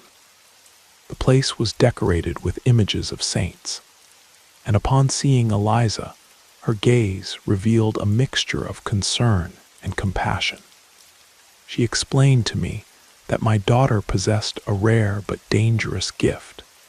Eliza could perceive spirits, including those with hostile intentions. Sister Ruth said we needed to close Eliza's spiritual eyes to protect her, something that seemed incomprehensible to me, but which I immediately accepted, fearing for her well-being. I gathered everything Sister Ruth requested, and we began the ritual on a snowy afternoon. The process was long and exhausting. The smell of incense impregnated the air, while prayers were murmured in a deep, constant tone. Eliza seemed in a trance, her body rigid and covered in sweat. After hours of effort, Sister Ruth managed to seal my daughter's gift. She assured me that Eliza would no longer see spirits. Although she recovered and the wounds healed, something changed in her forever. Since that day, she has led an apparently normal life. But occasionally, during the most silent nights, she confides in me that she still hears distant voices. She can't understand what they're saying, but she feels they're calling to her. As for me, I live with the constant fear that whatever touched us might return. Whenever I hear the sound of the wind or an unexpected noise around the house, I feel a chill. It's as if the shadows carry a presence that never completely disappeared. And sometimes, in those moments between wakefulness and sleep, I swear I catch glimpses of that same luminous figure from the hospital, watching, waiting. Perhaps it never left us at all. I know the supernatural is closer than we imagine, and even though Eliza can no longer see them, we both know they continue there, lurking, waiting for the day when the veil between our worlds grows thin once more.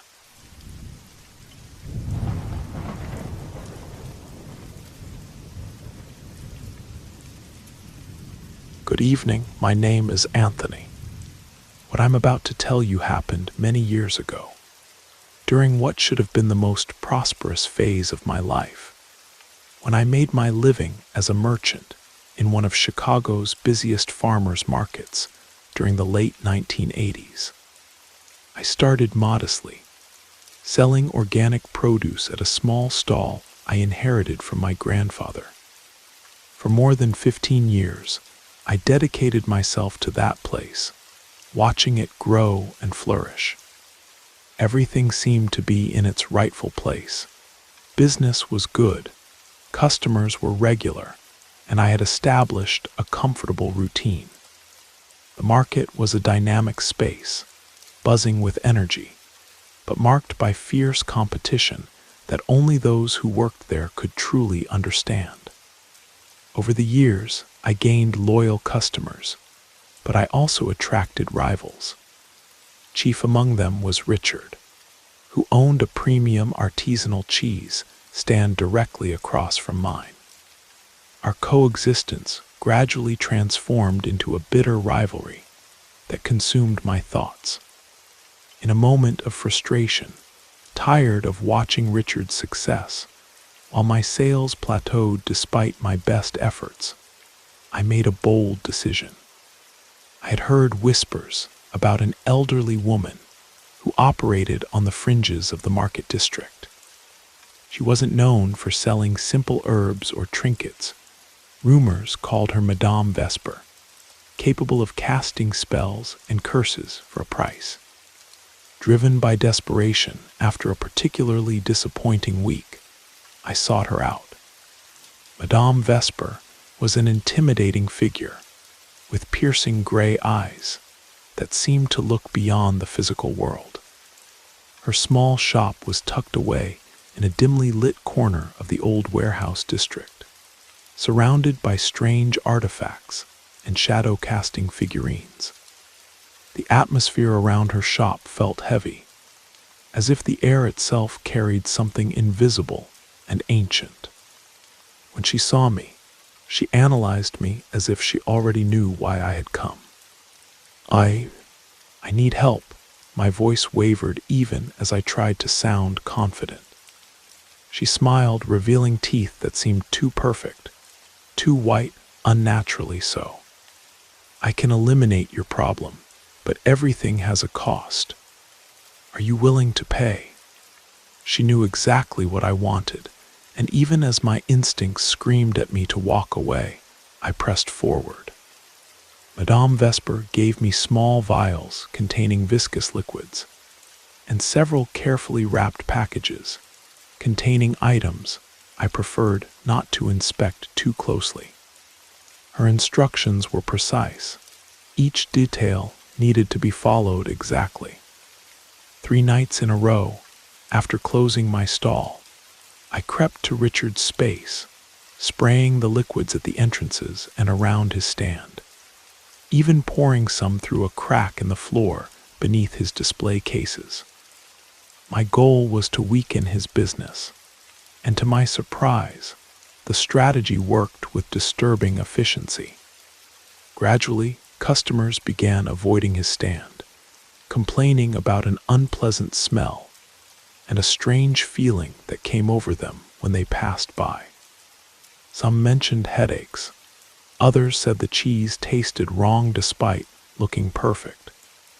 It didn't take long before Richard was forced to close his business, leaving me with control of that entire section of the market. However, victory didn't bring the relief I had expected. Despite having eliminated my competition, my sales didn't improve as dramatically as I had imagined. Soon, something strange began to happen. During evenings, while I was counting the day's earnings and closing up my stall, I began noticing a shadow moving through the market. At first, I thought it was just fatigue playing tricks on my mind. But as time passed, this figure became more distinct. A tall, hooded presence observing me from a distance, motionless, as if waiting for something. This wasn't imagination. I could see it clearly in the darkest corners of the market. It was always there, watching. At first, I didn't know what it was, But one night, the figure approached close enough for me to distinguish its face. A skull with hollow eyes and an eternal grin. It was Death, and it had come to collect payment for the favors I had requested. I tried to deny what I was seeing, convincing myself these were just illusions caused by stress and guilt. But deep down, I knew what I was witnessing. I attempted to ignore these apparitions, but the situation only worsened. One night, after an exhausting day at the market, I locked up my stall and drove home, only to receive a frantic call barely 20 minutes later. The security guard's voice was shaking. "Anthony, your entire section of the market is ablaze." Without thinking, I rushed back, heart pounding violently in my chest. I arrived in time to see flames, consuming everything I had built. The fire department said it was caused by an electrical fault in the ancient wiring. But I knew better. This was the price I was paying for my greed, and the choices I had made driven by envy. I stood there, watching the ashes with tears of helplessness streaming down my face. That night I lost everything. The devastation was the final push. I needed to accept the signs. Desperate, I returned to search for Madame Vesper, needing a solution, even knowing I had meddled with forces beyond my comprehension. There she was, exactly where she always was, enveloped in that peculiar atmosphere that seemed to follow her. When I approached, her eyes studied me, and a subtle, almost mocking smile appeared. "I've been expecting you," she said, as if she had known I would return. "I need your help again. I've lost everything. My stall burned down." My voice barely emerged, broken by desperation. Madame Vesper slowly shook her head, like someone lamenting an inevitable decision. "I warned you, everything has a price, and you haven't paid your debt. Now death has come to collect what you owe," she said. I felt a chill run down my spine. "What can I do?" I begged. She leaned forward and in a whisper responded, "Death cannot be ignored. The only way out is to fulfill the promise you made. If you cannot pay with goods, you must do so with acts of faith." Madame Vesper explained what needed to be done: a vow, a promise of devotion and sacrifice. I would have to undertake a pilgrimage to a remote sanctuary in New Mexico, carrying specific offerings and performing rituals to appease the forces I had invoked. It was an arduous journey, but I had no choice. Carrying flowers, candles, and other sacred items, I endured difficult days traveling across state lines to reach the sanctuary she had indicated.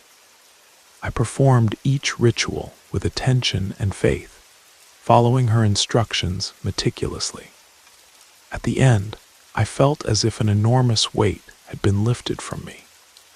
When I returned to Chicago, I expected to find a fresh start, that my prosperity would return. However, the reality was quite different. The appearances of death had ceased, but the damage was already done.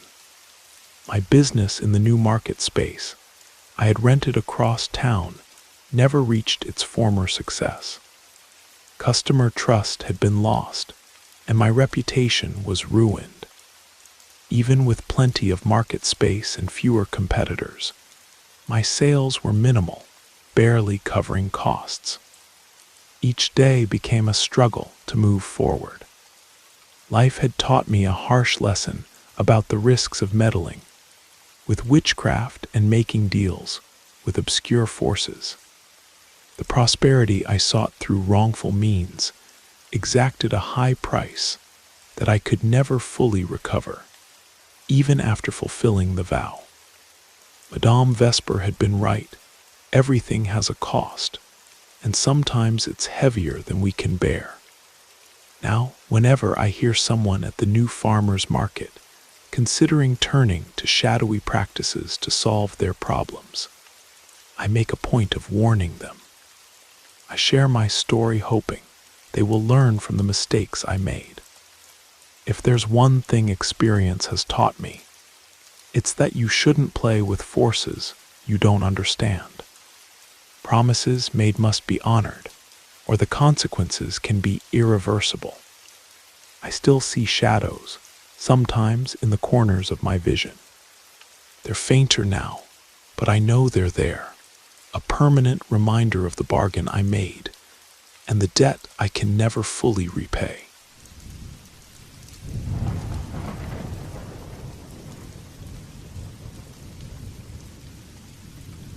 I never imagined that the endless highways I've traveled, steering my 18-wheeler across the country, would lead me to such an inexplicable encounter.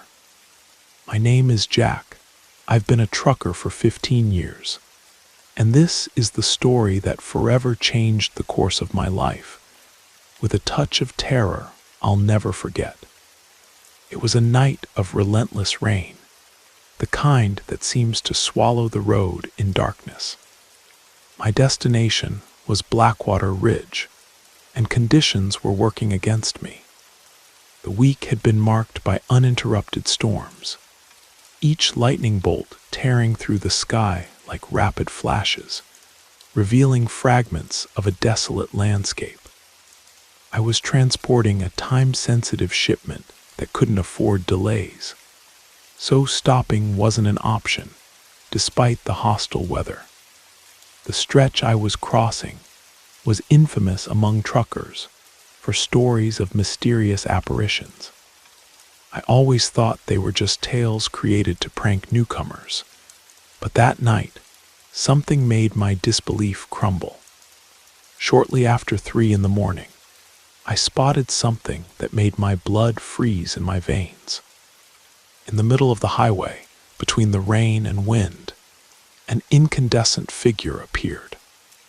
At first, I thought it was just a reflection in the water or a trick caused by the lightning. But as I approached, it became clear that it was a flaming sphere floating a few feet above the ground. Terror took hold of me, but there was no way to stop or turn around. When I passed by the strange light, my truck violently shuddered, as if hit by something invisible. In the rearview mirror, I saw the sphere of fire beginning to follow me.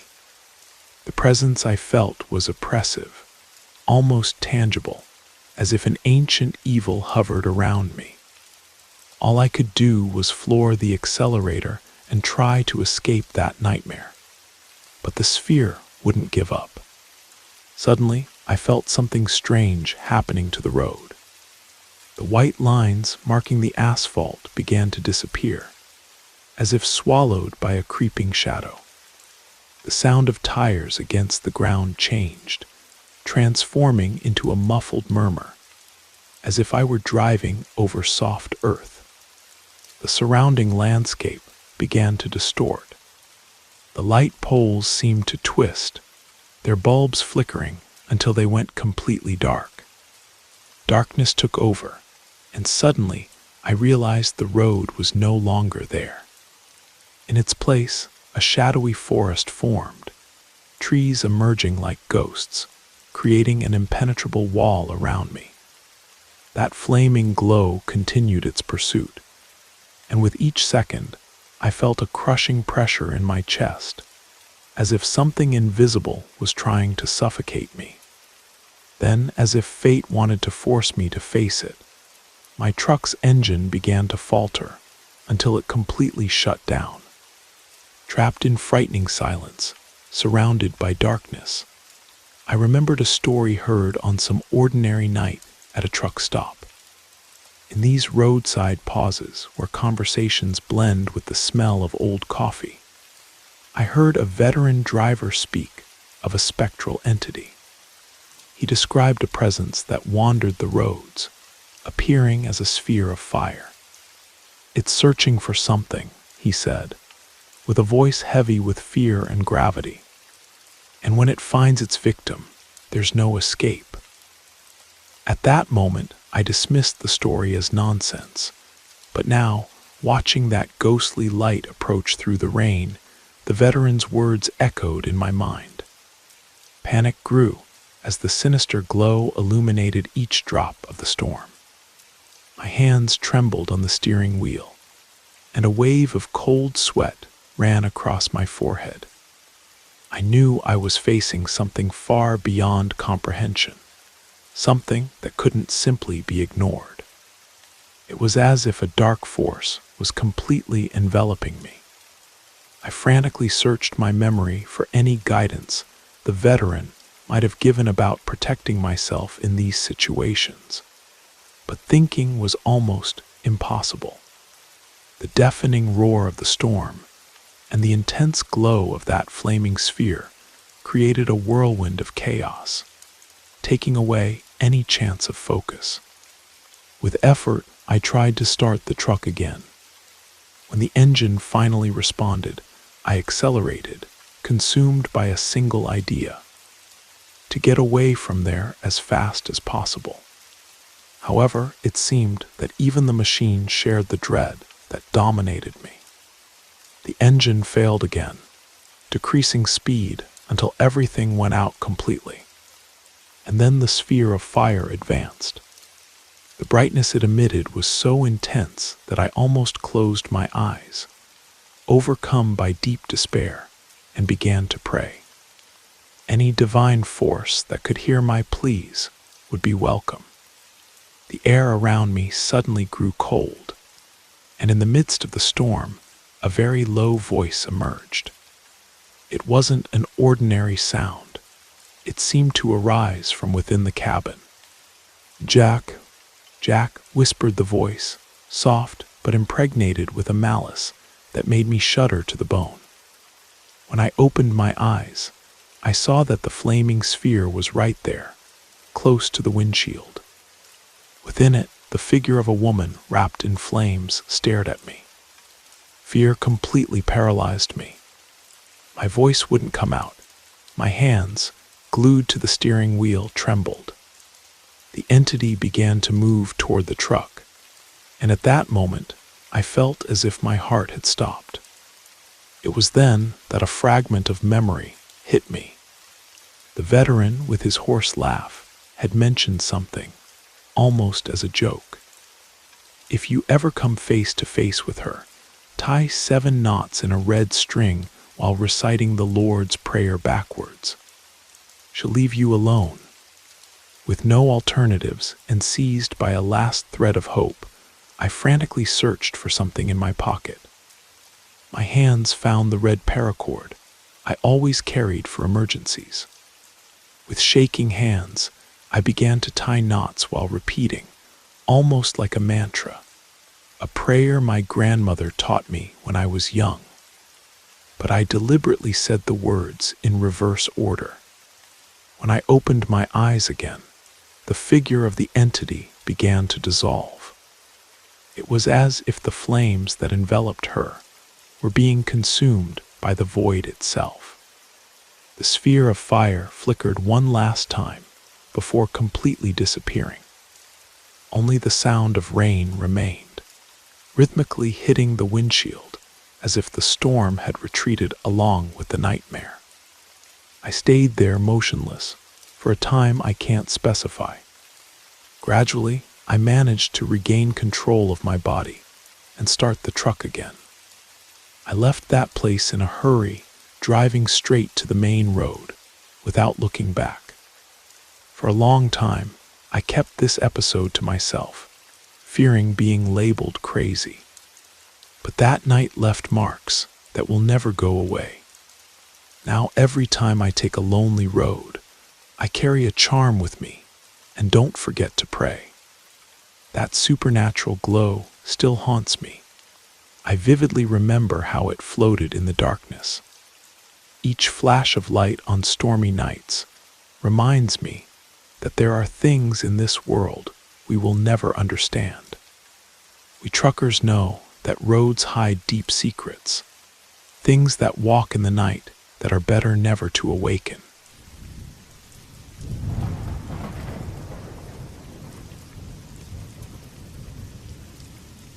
Hospitals are filled with stories. Many of them never get told. Some might be beautiful, others difficult to hear. And occasionally there are those that challenge what we consider normal. Tonight, I want you to sit back, take a deep breath, and listen to an account that continues to leave those who lived through it without answers. I've decided to write this down because this experience has stayed with me to this day. I don't know if I'm expecting answers or just need to get this off my chest, but I hope you'll understand. I prefer to remain anonymous, my name, where I live, and any details that might identify me won't be revealed. Even the names mentioned here have been changed because, honestly, they don't matter that much. What's essential is my experience, and I trust you'll understand why. I worked as a nurse at a prestigious hospital in Chicago. When this incident occurred, I was still employed there. But since then, I accepted an opportunity at another hospital a bit farther away. I had spent years working at the same place and never noticed anything similar to what began happening unexpectedly. Curiously, there had been no changes in management or staff, and the hospital had always been rigorous in selecting new hires. Even so, something strange started to occur. "Mr. Patterson, how are you today? You're alone in the room again. What happened to the young man who was sharing the space? Did he get discharged yesterday?" "He seemed to be recovering well," I asked, referring to the elderly gentleman who was hospitalized in that same wing when the events began. Mr. Patterson, a fictitious name, I should point out, shared the room with a young man of about 25. The guy was hospitalized after surgery due to injuries from an accident. And as I mentioned to Mr. Patterson, his health seemed to be improving. However, his response was surprising. No, he didn't get discharged. It was worse. Seems he passed away in the early morning. A doctor came to give me medication, and I felt very drowsy soon after. Since I'm a light sleeper, I woke up shortly afterward and saw what was happening. The young man was completely covered with a sheet, like a cadaver. There was a nurse and some people beside him preparing the body for removal. I feel sad. I talked with him last night and didn't notice any signs that he was deteriorating. That's why I believe he might have suffocated or something similar. I asked my colleagues, other nurses, what had happened, but nobody answered me. I only saw when they took the young man's body away on a stretcher. Before leaving, they asked me to pray for him. Their expressions showed a sadness similar to what you seem to be feeling now. I was incredulous at that moment. All I could think about was how fragile life is. Excuse me for insisting, but I repeat, he was doing well. I examined him myself shortly before ending my shift. I administered Mr. Patterson's medications, checked the IV, and tried to comfort him, promising that he would soon be fully recovered. The young man had been admitted because of an intestinal problem. Although his improvement was slow, the prognosis was positive, and everything indicated he would be going home. After leaving the room, I went to the nurses' station where I usually found my colleagues. One of the nurses was there, and trying to appear casual, I asked if she knew anything about the death of the patient in room 84. To my surprise, she also knew nothing about it. What's stranger, She had been on duty hours before I arrived. I decided to ask 2 other colleagues with whom I had a good relationship, but I got the same response. Nobody knew anything.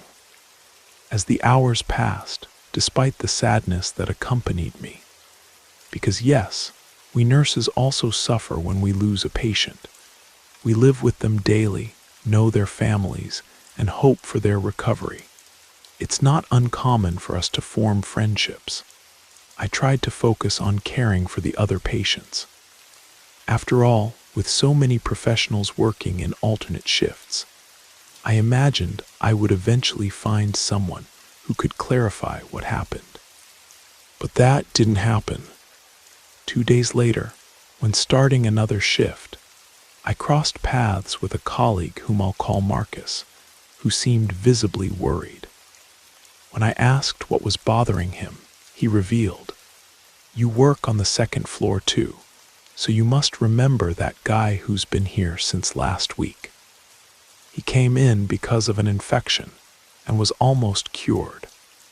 I myself monitored his recovery, but today, when I arrived for my shift, they told me he died during the night. I can't believe it." The nurses commented that a special team took the body, but nobody knows what happened or the cause of death. Marcus's words only made everything more mysterious. I was completely shaken by all this. I decided to go to the pathology room or morgue, where the bodies are kept to verify that I wasn't mistaken. I used delivering some documents as a pretext. I just got back from there, and now I run into you to tell you the body wasn't there. The medical examiner on duty, Dr. Lewis, assured me that perhaps the family had already taken him, because when he arrived, the body was no longer at the site. I found this very strange. The infection the young man had posed no risk of contagion or anything fatal. He was already cured. I thought the family might have requested the body for cremation, but even in that case, an autopsy would be mandatory, and the time frame would be very tight. You know how this works. None of this makes sense here or in any other hospital. I remained silent, stunned. I couldn't help but remember what happened with the patient in room 84. On that occasion, I didn't delve deeper. I didn't go to the morgue to investigate. But now my colleague Marcus and I were intrigued the entire day. A few days later, still living with doubt, another episode occurred. This time the victim was a woman. It was a nurse who worked in the same wing who told us what happened. It's worth saying that neither Marcus nor I commented on anything to anyone about the previous cases. I'm sure of this because we agreed to keep quiet and notify each other if anything was revealed. The nurse told us, last night, when I was leaving the hospital toward the parking lot, I realized I had forgotten some documents in the nurse's station. I immediately went back to get them. On the way, I ran into a colleague and chatted with him for about 10 minutes. Then we said goodbye, and I continued to get the papers. When I reached my floor, the corridor was completely empty. That's when something caught my attention. As I passed in front of an office with the door ajar, I quickly looked inside. There I saw several people I had never seen before. I know they weren't employees. We know well who works here, and those people weren't. I thought about going in to see who they were, but at that moment, I heard a voice that I recognized immediately. It was Dr. Alston. He was saying to whoever was there, "It's better to stop now, or they'll start to suspect." I don't know who he was referring to or what he was talking about, but I heard it clearly. I was paralyzed with fear. I decided to go get my documents. When I grabbed the papers, I waited there for a while, trying to calm down. After a few minutes, I left the room, but came face to face with those same people. Only now they were wearing hospital uniforms. I didn't know what to do. I stood there with no courage to leave. When I finally gathered courage and left the room, the corridor was empty again. This account left us even more disturbed, as if a bigger mystery was hidden in our work environment. I left the place hurriedly, praying not to cross paths with anyone. As I passed by the entrance to the office where I had earlier seen that group of people gathered, I noticed that the environment was now completely deserted. The biggest shock came when I cast a quick glance at the room where the group had entered. A patient was missing. She simply wasn't there anymore. I guarantee by everything I believe in, I saw this woman when I passed by there the first time and also at the end of my shift, and I remember exactly who she was. A young woman with the last name Reynolds, about to be discharged after overcoming mild pneumonia.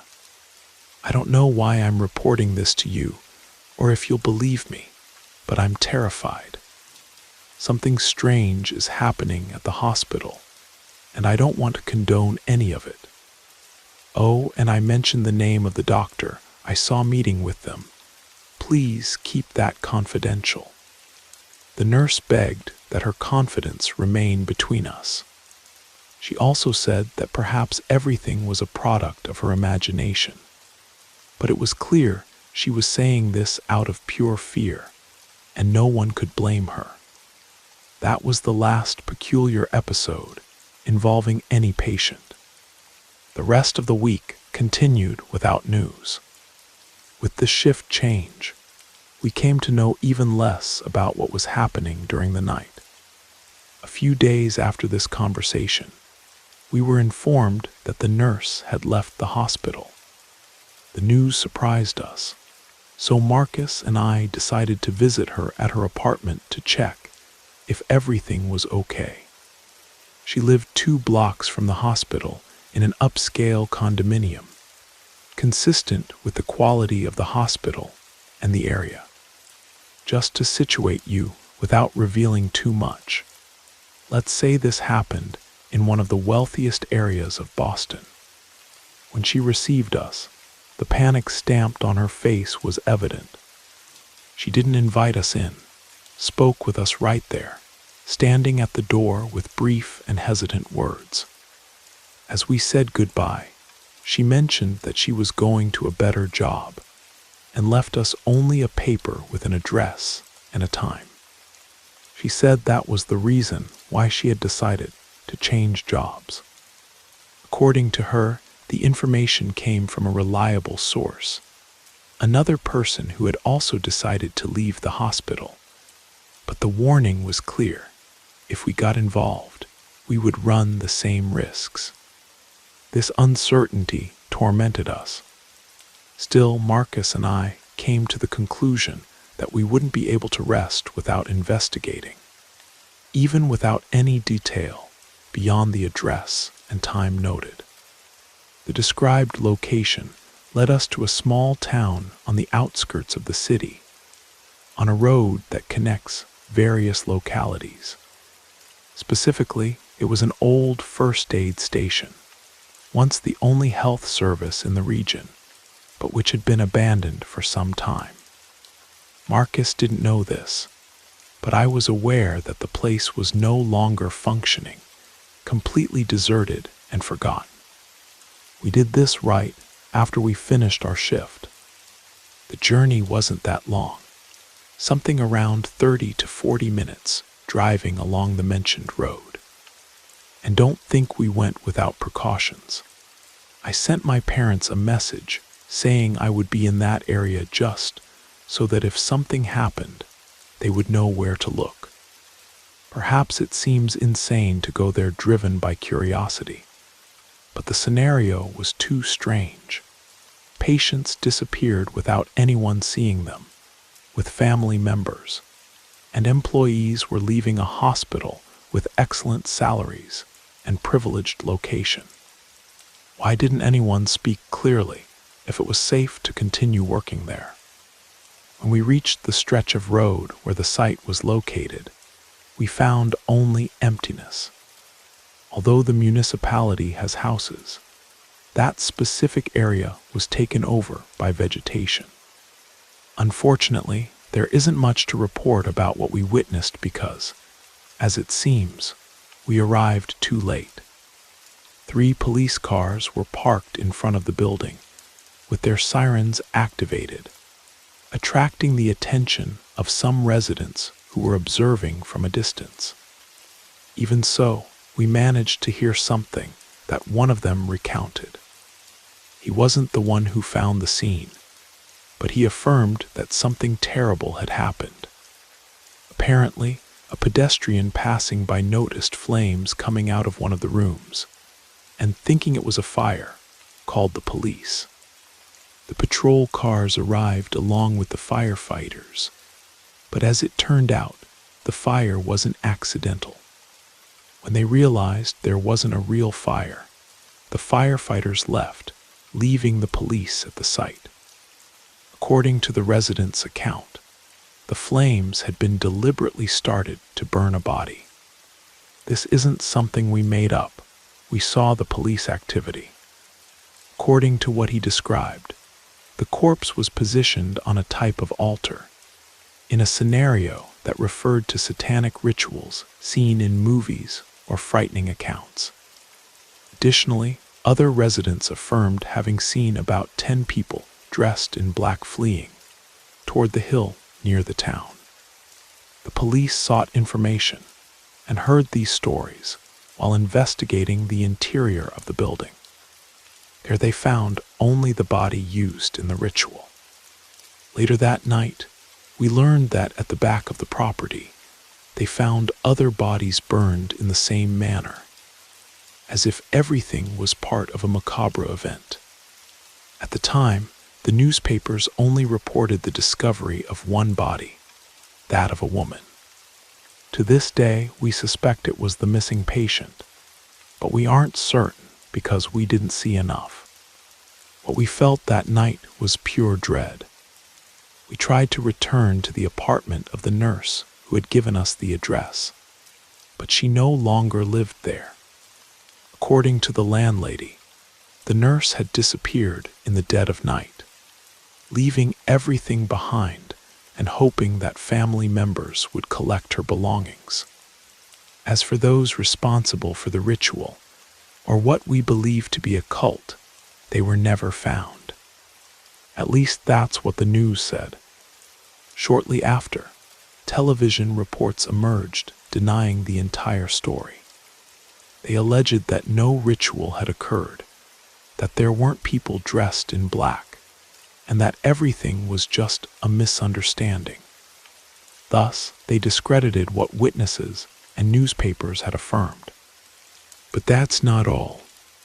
I remember that the newspaper mentioned that the person who made the anonymous complaint, calling to report the occurrence, was treated as a hero, as strange as that sounds. However, in a television news program, there was a complete contradiction. The complainant was no longer anonymous, and they revealed that it was a doctor named Alston. Remember that I mentioned this name earlier. Well, after this episode, Dr. Alston was never seen at the hospital again. The official explanation was that he had been transferred to another unit, but no additional information emerged from that. Perhaps you judge us as cowards and wonder why we didn't take what we knew to the police, or why we didn't seek the families of the disappeared, who we believe to be the patients themselves who vanished from the hospital. But what could we do in the face of a police force that claimed it was a simple fire, especially in a state where corruption is notorious, and considering the weight of influence exercised by the rich and powerful elite of the region? who would give us the assurance that we wouldn't also end up disappearing in the same way as our former colleague. She knew too much, and because of that, she was either forced to flee or compelled to leave everything behind. We have no doubt that something happened. For us, Alston wasn't any hero. He was, or still is, part of this cult. Something happened to make him call the police himself and force the rest of the group to flee. Or perhaps everything was part of a broader plan. In the end, disappearances of patients in hospitals around the world continue to happen to this day.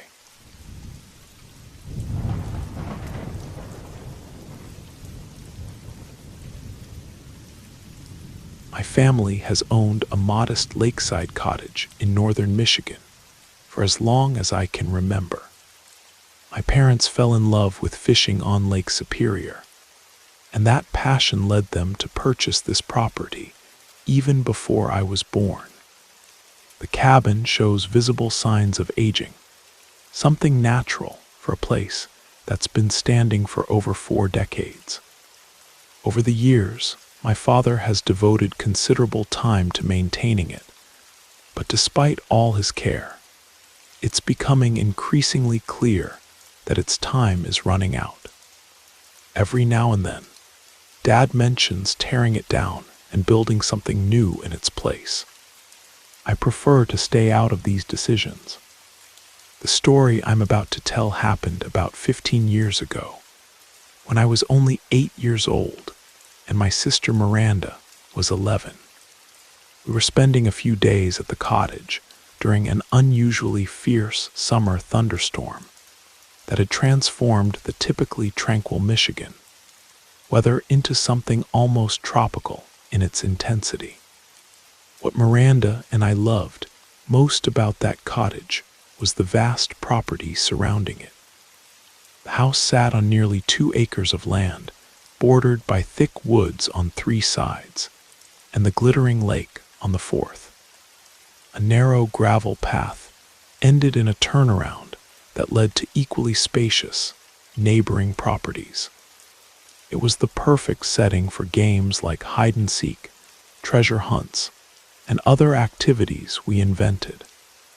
On that particular day, Miranda and I ventured out between thunderstorms for one of our favorite games, what we called fort defense. Each of us had to build a fort somewhere on the property and choose a treasure to protect. The objective was to invade the other's fort, steal their treasure, and bring it back to your own fort without getting tagged. Miranda decided to set up her fort on the neighboring property that almost always seemed vacant. We frequently played there without anyone bothering us. As soon as Miranda sprinted toward the gravel path to build her fort, she promised to blow her whistle to signal the start of the game. I waited patiently, but the whistle never came. After about 5 minutes, I started feeling impatient. When I realized 10 minutes had passed with no signal from Miranda, I figured maybe I just couldn't hear her over the distant, rumbling thunder. I decided to plan my own route to her fort. I considered cutting through the woods, but the idea of traversing that shadowy forest alone as an 8-year-old was frightening, especially with thunder occasionally booming in the distance. Instead, I opted to follow the gravel path. The recent rainfall had left puddles along the path, and occasional drops from the trees splashed on my face as I walked. But the light raincoat my mother had insisted I wear kept me relatively dry.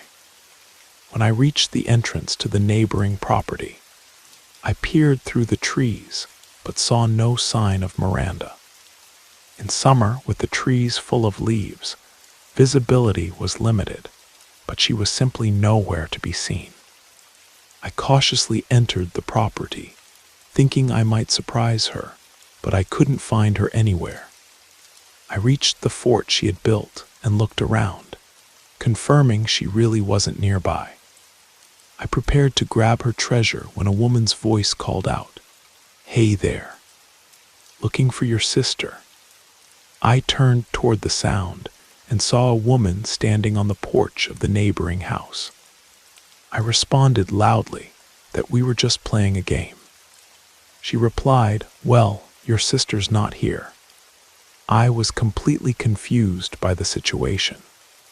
I began approaching the front steps of the house, and as I shortened the distance, the woman's face became clearer. To my 8-year-old eyes, she looked much older than she should be. Her skin had an unusual pallor that didn't seem right. As I got closer, something strange caught my attention in one of the upstairs windows. Someone was watching me. For a moment, I thought it might be Miranda. It was a figure with part of their face hidden, perhaps by a dark hood, and the rest obscured by the window frame. I also noticed another set of footprints leading to the front door, and imagined they might be Miranda's. The woman's expression was an odd smile, almost uncomfortable, and my heart started beating faster, though I didn't exactly understand why. Then she invited me inside to get out of the damp weather. Instinctively, I stopped where I was. "Miranda," I called out. No response. At that moment, the woman's smile vanished, as if she hadn't expected me to do that. Looking at the footprints again, I noticed marks going both to and from the house. If they were indeed Miranda's, she seemed to have headed back toward the woods. That's when I heard heavy footsteps inside the house, coming down from the upper floor. Without thinking twice, I started running. The woman shouted something, but I couldn't make out what she said. I glanced back quickly as I fled, and noticed that the face that had been in the window was no longer there. I ran along the gravel path, following my own footprints. It wasn't long before I heard the distinctive 3-note whistle my father used to call us for dinner. When I reached our driveway, my father and Miranda were coming toward me. Before I could explain what happened, Miranda started talking, saying there were people in the neighboring house who had tried to invite her inside. I told them what I had experienced, which prompted my father to grab his fishing knife and head over there while we stayed with my mother. When he returned, he told us the front door had been locked and nobody answered. He then went to another neighbor who knew the owners, and together they called them. This is the part that still gives me chills. The owners confirmed they weren't there that weekend. In other words, nobody should have been in the house. They called the police, and Miranda and I had to describe the woman to one of the officers. After that, we weren't involved in the investigation any further. My father mentioned that the back door had been forced open, and that the police searched the house, but found nothing except some muddy footprints inside. Following this incident, my parents decided to bring home all valuable items we had at the property, concerned about potential break-ins in the future. As for Miranda and me, we never played on that property again.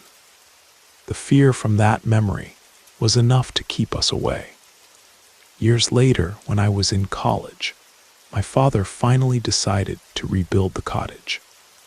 During the demolition, the construction workers found something unusual in one of the walls.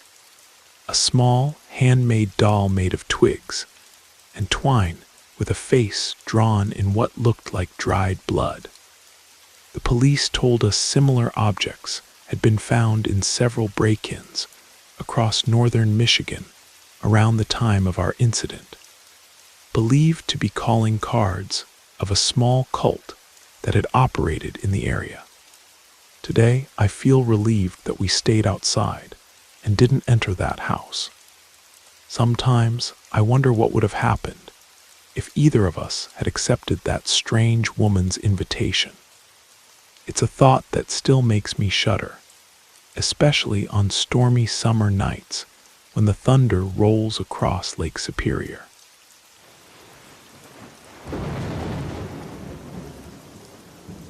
You made it to the end of the stories.